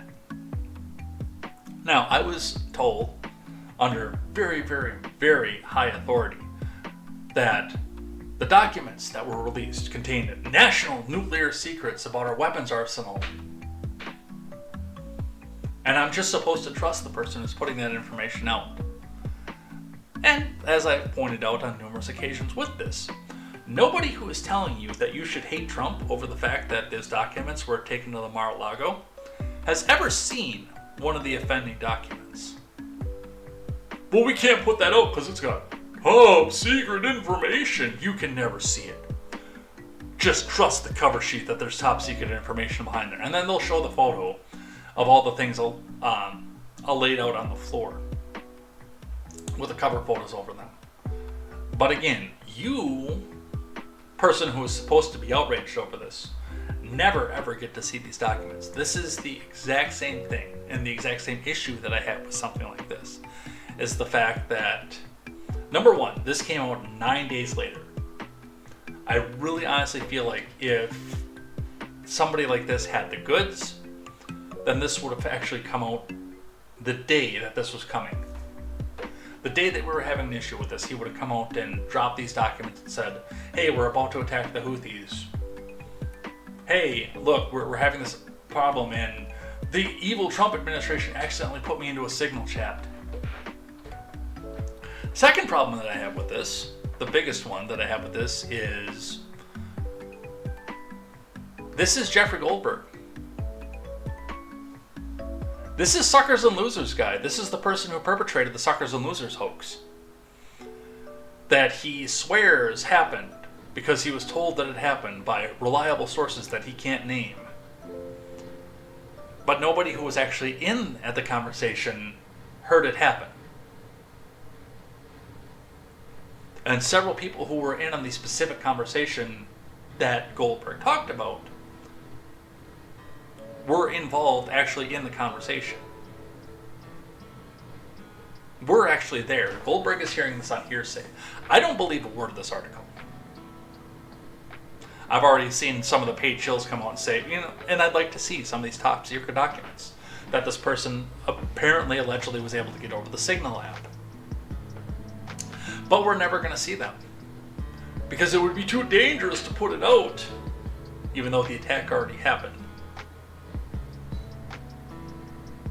And then, yeah, we can go back and verify and coordinate. I mean, after the fact, it's hard not to, because we already have an encyclopedic knowledge of what happened with the Houthis. So he can just type it out and say, we're going to do this, we're going to do this. Fudge a couple of the facts just for authenticity's sake, because, oh, well, people were in a different position than what we thought they were going to be, or whatnot. But I don't believe a word of it. If it was Caitlin Collins, if it was, I would, excuse me, there's my first miss of the day. If it was Joe or Mika, Joe Scarborough or Mika Brzezinski, I'll give MSDNC the benefit of the doubt on this one. If it was Hannity, although Hannity's head is squarely up Trump's butt, so he wouldn't go back and do something like this. If it was, there are a number of journalists that I would believe this from, that this actually happened. If they were the one that put this out, I would actually start to say, hey, can we get some documentation, but I'll actually believe some of this of what you said. Jeff Goldberg is not one of those people. After everything that we've been seeing for the last decade, I have no reason to believe anything that Jeff Goldberg says. He has been crying wolf since the Donald came down the golden escalator. And, I mean, again, you guys know, I gotta kill the Instagram feed here because the phone's gonna die. We'll go back and post that back to Instagram here in just a bit. But I kind of knew it was gonna die because due to how late I got in and how quickly I got into bed after I got home last night, I did not plug my phone in last night. So it was down only at 40% when I woke up this morning. So the Instagram feed cuts off early. Anyway, going back to Jeff Goldberg. Yeah, I have no reason to believe anything that Goldberg says on this. Because he's been crying wolf since the day that the Donald came down the escalator. And I'm not a Trump fan. I have various concerns based on spending patterns, based on law patterns, and allegations of lawfare patterns. I know, and I didn't put on the stack, and I might do it here. I cringily listened to a Tim Pool video talking about the fact that, security clearances have been taken from the Clintons and Biden and a bunch of other people, which means that they're about to go get arrested under lawfare. I'm against that kind of thing. I'm not even interested in seeing a lot of these, I say this every episode, I'm not interested in seeing a lot of these people go to jail Not because I don't think that they deserve it, but because then they can go back and be martyrs and increase their power from prison like Nelson Mandela did. Give them immunity in exchange for telling us exactly what happened. If the American public knows what a lot of us suspect here, based on actual patterns that we can observe, if they come out and admit it, then they will be barred from any sort of power, government power, for the rest of their lives. And that will be a greater hell on earth for most of these people than going to some cushy white-collar prison.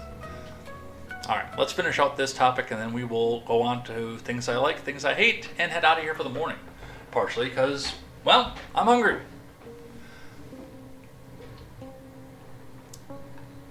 Read briefly from the Associated Press. Trump officials texted war plans to a group chat in a secure app that included a journalist. From Tara Kopp, Amir Madani, and Eric Tucker. National security officials for Trump, including his defense secretary, texted war plans for upcoming military strikes in Yemen to a group chat in a secure messaging app that included the editor-in-chief for The Atlantic. The magazine reported in a story posted online Monday, the National Security Council said the text chain appears to be authentic. I don't believe it. Trump initially told reporters he was not aware of the highly insensitive information that had been shared 2.5 hours after it was reported. He later appeared to joke about the breach.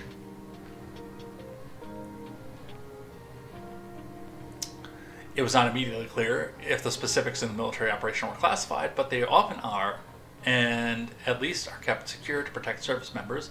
In operational security, the U.S. had conducted airstrikes against the Houthis since the militant group began targeting commercial and military vessels in the Red Sea in November of 2023. Just 2 hours after Goldberg received the details, the U.S. began launching a series of airstrikes against Houthi targets in Yemen. And again, yes, he didn't say anything for 9 days. The National Security Council is looking into the matter. The National Security Council said in a statement that it's looking into how a journalist number got added to the chain in a Signal group chat, in addition to Defense Secretary Pete Hegseth, that included Vice President Vance, Secretary of State Rubio, and Tulsi Gabbard, Trump's Director of National Intelligence. So, they're looking into this again. I still don't believe it.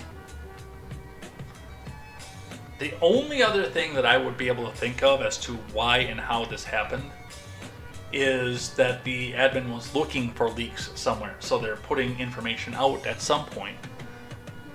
Like if you have a bunch of different cups or things and one of them's leaking, you put dye into one of them, different colored dyes into them, to kind of see where the dye lands on the paper towel, and then you know which cup it's coming from. It's an analogy that I in no way got right, but it's the idea. You put out information where you can trace the chain and see where it goes and see who comes back out and leaks it. But this one, I don't believe.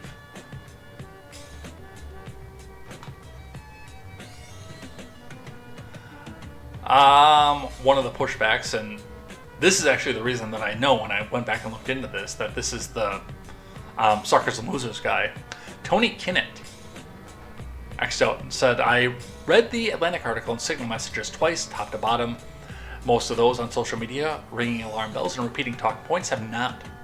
Should Goldberg have been added to the chat? No.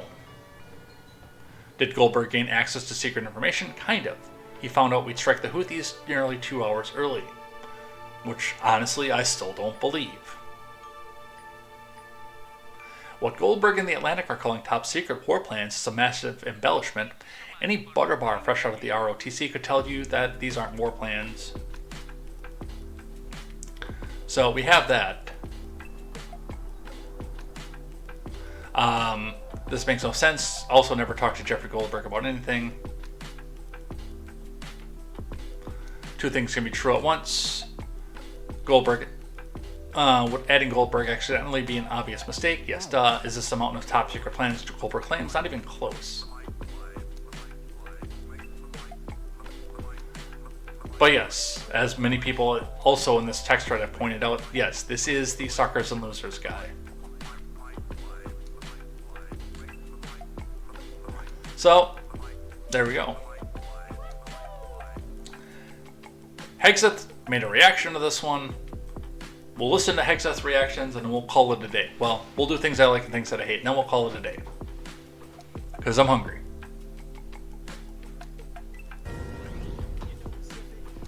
Shifting priorities to make sure we're deterring threats in the future. President Trump's been focused on that. Reestablishing the warrior ethos, rebuilding our military, and ultimately reestablishing deterrence is critically important. And so we're out here to talk to our commanders and, more importantly, meet with the troops all across the Indo-Pacific, and then our allies and partners, too, who are going to be a critical part of ensuring the future in this region is free. And so we're glad to be here. It's a beautiful day. Had a full work day on the plane. Now we've got a full work day here as well, and looking forward to it. One question. Can you share how your information about war plans against the Houthis in Yemen was shared with a journalist in The Atlantic, and were those details classified? You're talking about a deceitful and highly discredited so-called journalist who's made a profession of peddling hoaxes time and time again, to include the hoaxes of Russia, or the fine people on both sides hoax, or suckers and losers hoax. So this is the guy that peddles in garbage. This is what he does. I would love to comment on the Houthi campaign because of the skill and courage of our troops. I've monitored it very closely from the beginning. And you see, we've been managing 4 years of deferred maintenance under the Trump administration. Our troops, our sailors were getting shot at as targets. Our ships couldn't sail through. And when they did shoot back, it was purely defensively or at shacks in Yemen. President Trump said, no more. We will reestablish deterrence. We will open freedom of navigation, and we will ultimately decimate the Houthis, which is exactly what we're doing as we speak from the beginning, overwhelmingly. Why were those details shared on Signal, and how did you learn that a journalist was privy to the targets, the types of weapons used? I've heard I was characterized. Nobody was texting war plans, and that's all I have to say about that. Right, Thank you. Appreciate it. All right, so that's Hegseth's assessment of this. I have a really hard time believing this one. I have a hard time with that. There's several other journalists I would believe this from. Goldberg is not one of them. All right, let's do some things I like and some things that I hate. This one. But first, we do our rules of acquisition. So, on the close of the show, this became our regular, because we used to, beforehand, we used to do something different every day. Back when this was a 5-day-a-week show, but, this was actually wildly popular, so I'm kind of glad that we took this. We sit down and look at the Ferengi rules of acquisition, the rules, the commandments of the Ferengi religion, which dictates how they interact with other species, how they conduct commerce, which is central to the Ferengi philosophy, and what it is that you have to do in order to gain social credit for the divine treasury that you can use later on after you pass away to bid on your next life. Every week, now 3 times this week, we look at one of these rules of acquisition. We talk about how it is used in canon, how it can be used in real life, if it can be used, because remember, Roddenberry isn't about communists, so I think when he wrote a lot of these, the idea was to make fun of capitalism, but accidentally wrote a great set of rules for capitalism, of course. And how we can use it in real life. So, we are at the 89th rule of acquisition, which also, like the 88th, has 2 different instances in canon, alpha or beta. I'm going to be doing the alpha canon version first because while it was a beta canon, a DS9 reference book, it was directly used in the script writing for Deep Space Nine. So, We will use from the Frankie Rules of Acquisition, Deep Space Nine reference book, the 89th Rule of Acquisition. Ask not what your profits can do for you, but what you can do for your profits. Now, this one was not used on screen, but it is so, I mean, when you break some of these things down, and this, again, we're in hyper-patriotism, we're in the 90s, I mean, several different things going on across the Middle East, and coming back and using this in the form of a Kennedy line was probably put out there again to make fun of capitalism in and of itself. But when we look at something like this, we can still think back and say, can we use this in real life? And on the 89th Rule of Acquisition, we can. Ask not what your profits can do for you. When you get your money coming in, rolling in, the question that you should not be asking is, what can I do and go and spend this on right away? I mean, it's good and it's fun to go back and buy your new truck and get the cool studio and fill it full of neon lights and a bunch of other stuff. But realistically, the question should be, what can you do for your profits? How can you use the money that you've made to go back and invest and make more profit? To cycle it out, to hire more people, to create more wealth for your community. That'd be a good way to ask what you can do for your profits, because you make more and other people get elevated back up. Make a better working condition for the people that you already have. Make your production process more efficient by using the money that's coming in to make everything better for the people that are around you. So, yes, this was 100% a mocking capitalism rule of acquisition. But in reality, again, I think Roddenberry accidentally made stuff that actually works for capitalism. So, 89th Rule of Acquisition, Alpha Canon, ask not what you can do, ask not what your profits can do for you, but what you can do for your profits. Let's do a couple things that I hate and a couple things that I like. Let's, because I know we're coming back tomorrow, let's do half and half on these. So I've got 5 on each category today. So we'll do 3 today and 2 tomorrow. So we're going to start with things that I hate.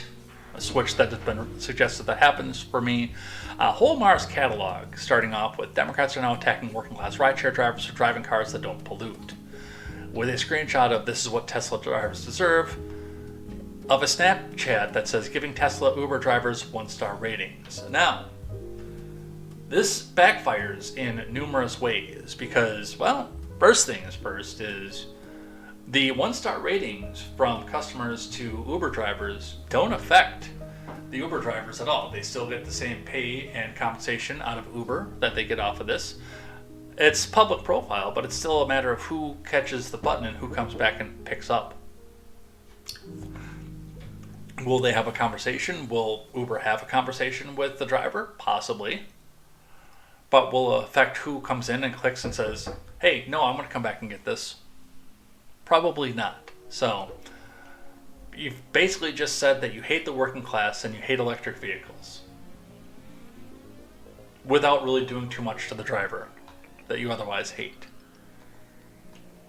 Other things that I hate, we do have a mass list at this point of influencers who are being paid by the DNC. Now, this is tiny, tiny, tiny text. They got the pronouns in there too.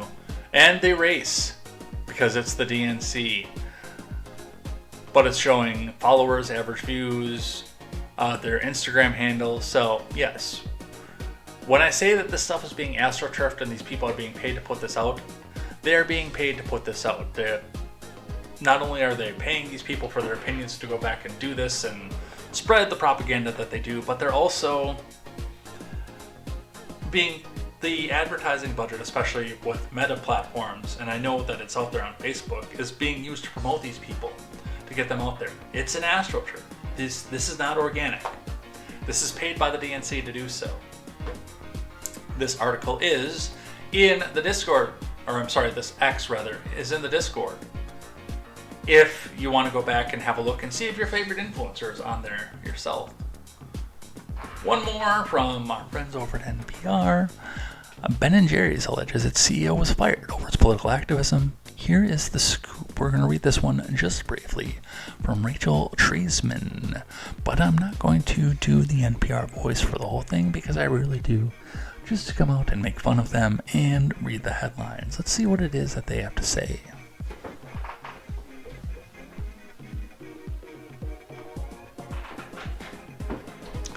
Ben & Jerry's is accusing parent company Unilever of ousting its CEO in retaliation for its social media activism, the latest escalation in a long-running battle over the ice cream maker's independence. The Vermont-based company and 5 directors of its independent board originally sued Unilever and its U.S. subsidiary Conopco in federal court in November 24, alleging companies had silenced its attempts to show public support for Palestinian refugees, among other causes. Ben & Jerry's said those actions violate its 2000 merger agreement, which created the independent board and gave it primary responsibility for social mission priorities and essential integrity of the brand. The company has a well-documented history of outspoken advocacy, supporting causes from racial and climate justice to campaign finance reform through what it calls its progressive, nonpartisan social mission. Here's the issue. When you come on as a part of a company, when you get bought out by a company, when you get hired on by a company, and yes, these are things that the rest of us all have to sit back and figure out because, well, our progressive friends like to make phone calls if they ever find out about any of our personal information, and, oh, there goes the fire brigade. They like to get our personal information, call our employers and say, hey, you have a racist working for you because he disagreed with me on X or Twitter or whatever they come back and call it when they call in. They like to go back and do that, and the reason that action gets taken, the reason that this is effective is because when you are an employee of a corporation, especially if you are front-facing, which the CEO of Ben & Jerry's was, you are a representative of that company. And people will make assumptions, whether founded or unfounded, about the company based on the people who are front-facing for that. Now, what Unilever was trying to avoid with this is people doing what I've already done with Ben & Jerry's ice cream, but I have not myself done with Unilever products themselves, of saying, well, this person's allowed to go back and run his mouth about X, Y, and Z. Therefore, Unilever must be okay with all of this. So we're going to stop buying Unilever products entirely. I did myself stop buying Ben & Jerry's ice cream because the guy was such a jerk. But I myself don't find that to be Unilever's personal position on things. I've given them deference to do so because we knew coming in when Ben & Jerry's got bought by Unilever that they were buying up a very, very activistic company. I mean, this is a company that made an ice cream named after Stephen Colbert. That should be enough said in and of itself. And yes, Unilever is within its rights to do so. You can disagree with it all that you want, but as a CEO especially, this person was a representative of the Unilever Corporation, so they are within their rights to do so. Was it right? I don't know. Is it within their rights? Yes, it is. Let's do a few things that I like. So, yesterday. Was it yesterday or the day before? Palm, can you hear me? Was it yesterday or the day before? Oh, I think it was the day before, because I was able to stay up a little bit. I opened up Breath of the Wild again, started back at the beginning, and I'm very much enjoying it. I don't know if Breath of the Wild is something I can do on stream, just because the length and the open worldness of this, I'd be willing to try, but I have been playing Breath of the Wild again. Very, very good entry in the Zelda series. It is set tens of thousands of years in the future from all 3 timelines, so we don't have a direct determination on which of the Zelda timelines from the timeline split in Ocarina of Time that this goes back and follows. For more information on that, see videos on the definitive Zelda timeline that'll explain what the child timeline is, what the adult timeline is, and what the hero defeated timeline is. I'm hungry. I don't have time to go through this today, but it's deliberately set so far in the future that it could be any timeline that they're following with this. So we don't know. It is its own standalone story. The controls are tight if you have a good controller. Obviously, the Joy-Cons in my Switch Lite are not good controllers, but I'm sorry, on my Switch. My Switch Lite, are pretty good, but I have a regular controller. I'm actually starting to figure out the world and what to do with it, because there's no instructions for it whatsoever. You just kind of get thrown in and have to go back and figure it out. And that is a part of the fun. But the restart made it a lot more fun to play. I'm hoping to, and it depends on what we do for the rest of the day, to play a little bit more of it today while I'm waiting for all the stuff to upload. But someone search the list to see if I'm on it. I am not on it. There would be a definite, larger, more luxurious studio sitting behind me if I was on that list. Anyway, let's watch the trailer for Breath of the Wild.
The history of the royal family of Hyrule is also the history of the Calamity Ganon, a primal evil that has endured over the ages.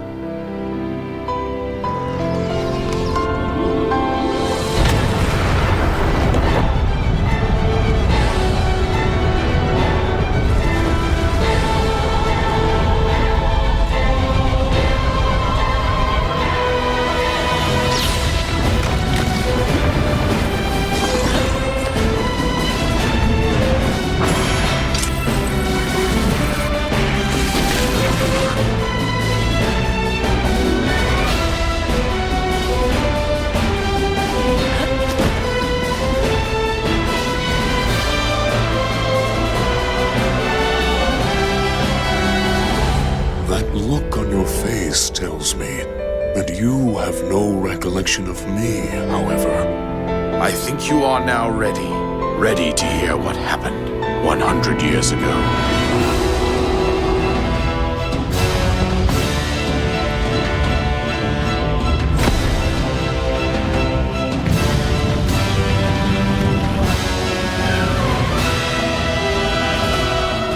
Everything I've done up until now, it was all for nothing.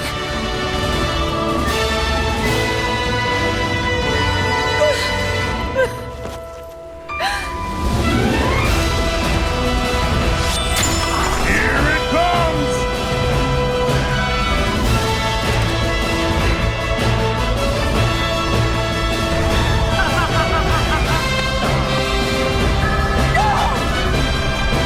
You must save her, my daughter.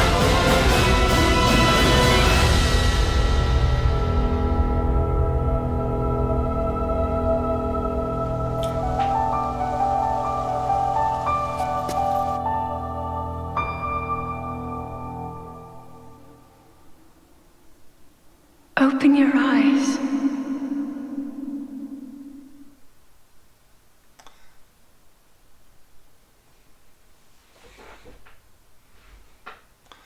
So I'm definitely looking forward to seeing how this... I didn't know that came out for the Wii U, too. I kind of want to go see if I can find a copy of the Wii U version. Even though I don't have a Wii U. That feels like that's going to be incredibly rare and probably worth something at some point down the road. Maybe. I don't know. I heard the Wii U was kind of a commercial failure and cringe, though, too. So, anyway. Fantastic game that I've been playing so far. I am doing this like I did Fallout 4. Where I'm trying very hard to avoid spoilers and let the story play out for me. I spoiled Fallout New Vegas, and I knew what was supposed to be happening at the end before I got to the end. And I feel like I missed out on a part of that too, even though I've only ever played the S-Man ending. I did spoil that for myself. I'm trying hard not to spoil it for myself for Breath of the Wild. I know that it's hard, an almost 8-year-old video game, but we'll see what happens with that. All right, a couple other things that I like.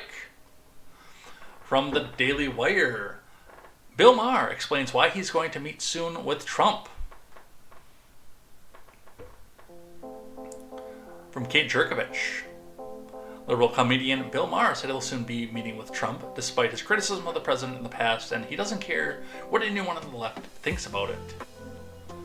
During an episode of Club Random podcast on Sunday, Maher and his guest podcaster Andrew Schultz talk about Trump's re-election, and the host reveals that he's agreed to Kid Rock's request to meet with the president in the White House. Kid Rock was here a couple weeks ago, and he said, I want you to meet Trump. He said, I'm going to take you to the White House. Maher said, so we're going to do that. And there will be a lot of people on the left who will be like, how dare you talk to this man? It's like, F you, I'm not playing this game that you mean girls play. Oh, you know what? You can't sit at my lunch table because I'm not just talking to you. Not talking to you. You lost the election. Who the F do you think that you have to talk to? It's one thing if you win it. It's another thing if you lose it. You have to talk to people. The liberal talk show host also took a dig at Zelensky's disastrous meeting and said he won't be dressed like Zelensky, whom he mocked after the leaders showed up in non-formal attire for the White House meeting. And I think this is fantastic. I really do. I don't care for Maher, but when he's right, and he is sometimes right, as much as it pains me to say. There needs to be a communication and a bit of bipartisanship at this point. We need to do something different. Otherwise, we move closer into the Progressive Caucus, taking over the left wing of things. And, I mean, my biggest fear right now is that we go back into the neoconservative side of Republicanism. So, I'm looking forward to seeing that one. I kind of want to watch that interview. And the last one, and we'll save the rest for tomorrow. Out of my own pocket, Trump offers to cover overtime for stranded astronauts. From Leif LeMahieu. Trump said on Friday he would personally cover overtime pay for the 2 NASA astronauts stuck at the International Space Station for more than 9 months. Trump made the comments at the Oval Office after a reporter asked him about the fact that astronauts Sunita Williams and Barry Wilmore would only receive about $5 a day for every day that they were stranded in space. The NASA astronauts were supposed to be gone for an 8-day mission, but ended up being there for 286 days after the Boeing spacecraft that was supposed to pick them up malfunctioned.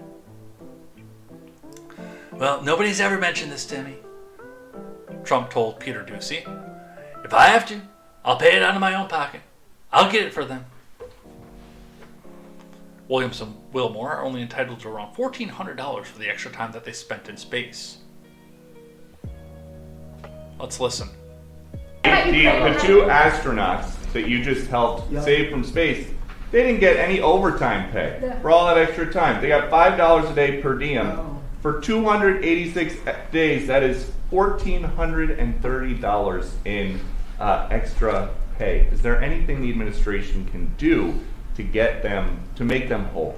Well, nobody's ever mentioned this to me. If I have to, I'll pay it out of my own pocket, okay? I'll get it for them. Mr. President, I like that. Mr. President, I'll pay it right out of my... Is that all? That's not a lot. For what they had to go through. And I want to thank Elon Musk, by the way, because think if we don't have him. You know, there's only so long, even though they're in the capsule up there, that the body starts to deteriorate after 9 or 10 months and gets really bad after 14, 15 months with the bones and the blood and all the things that you've been reporting on very well. And if we don't have Elon, they could be up there a long time. Who else is going to get him? And I just want to thank him. He's going through a lot, what they're doing to him. And these people are going to be caught, and they're going to be caught, and they're going to be prosecuted. And from what they tell me, I see this just by watching your programs and reading the news, but from what they tell me, they could get 20 years in jail, and they'll get it. I'll tell you, there's going to be no leniency, and there'll be no pardons. I can tell you that right And you now. said this morning. So that last little bit of there, of course, we didn't really need to go into. But yes, the first sentiment of, yes, we're going to go back and get these guys paid for their time off. I mean, they're up there for 9 months. 9 months away from their families.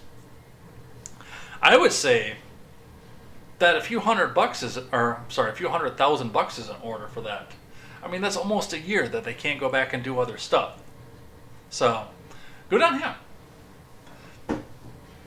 I don't know if he'll be able to, or if he will pull it out of pocket, or if he'll pull it out of the government coffers, but good for him. That was an extremely treacherous mission. And, yeah, they were done. All right. Let's head out of here.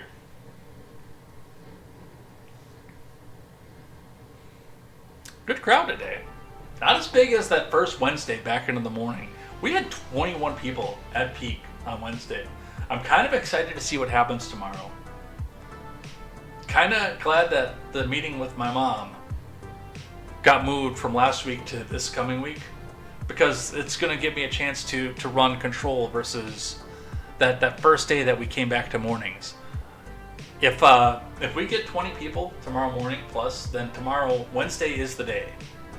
We're going to go back to that. Now, we might throw extras around just to make sure that we get everything covered and don't sit here for 3 hours at a time like we did the first couple times too. But yeah, we'll be doing that. Anyway, let's throw some outro music up. I'm hungry.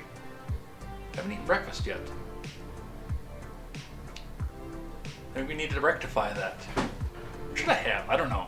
There's Cocoa Puffs in the house. No bagels. I went to go get bagels from a Quick Trip last night on the way home. Whoops. The bakery case was empty. So I didn't get any bagels. I want some bagels. Where's my outro music? It's in here somewhere. I know it is. I can type it.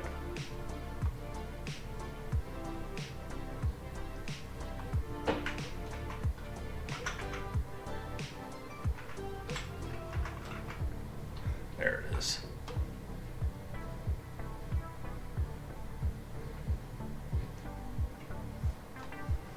Where are you?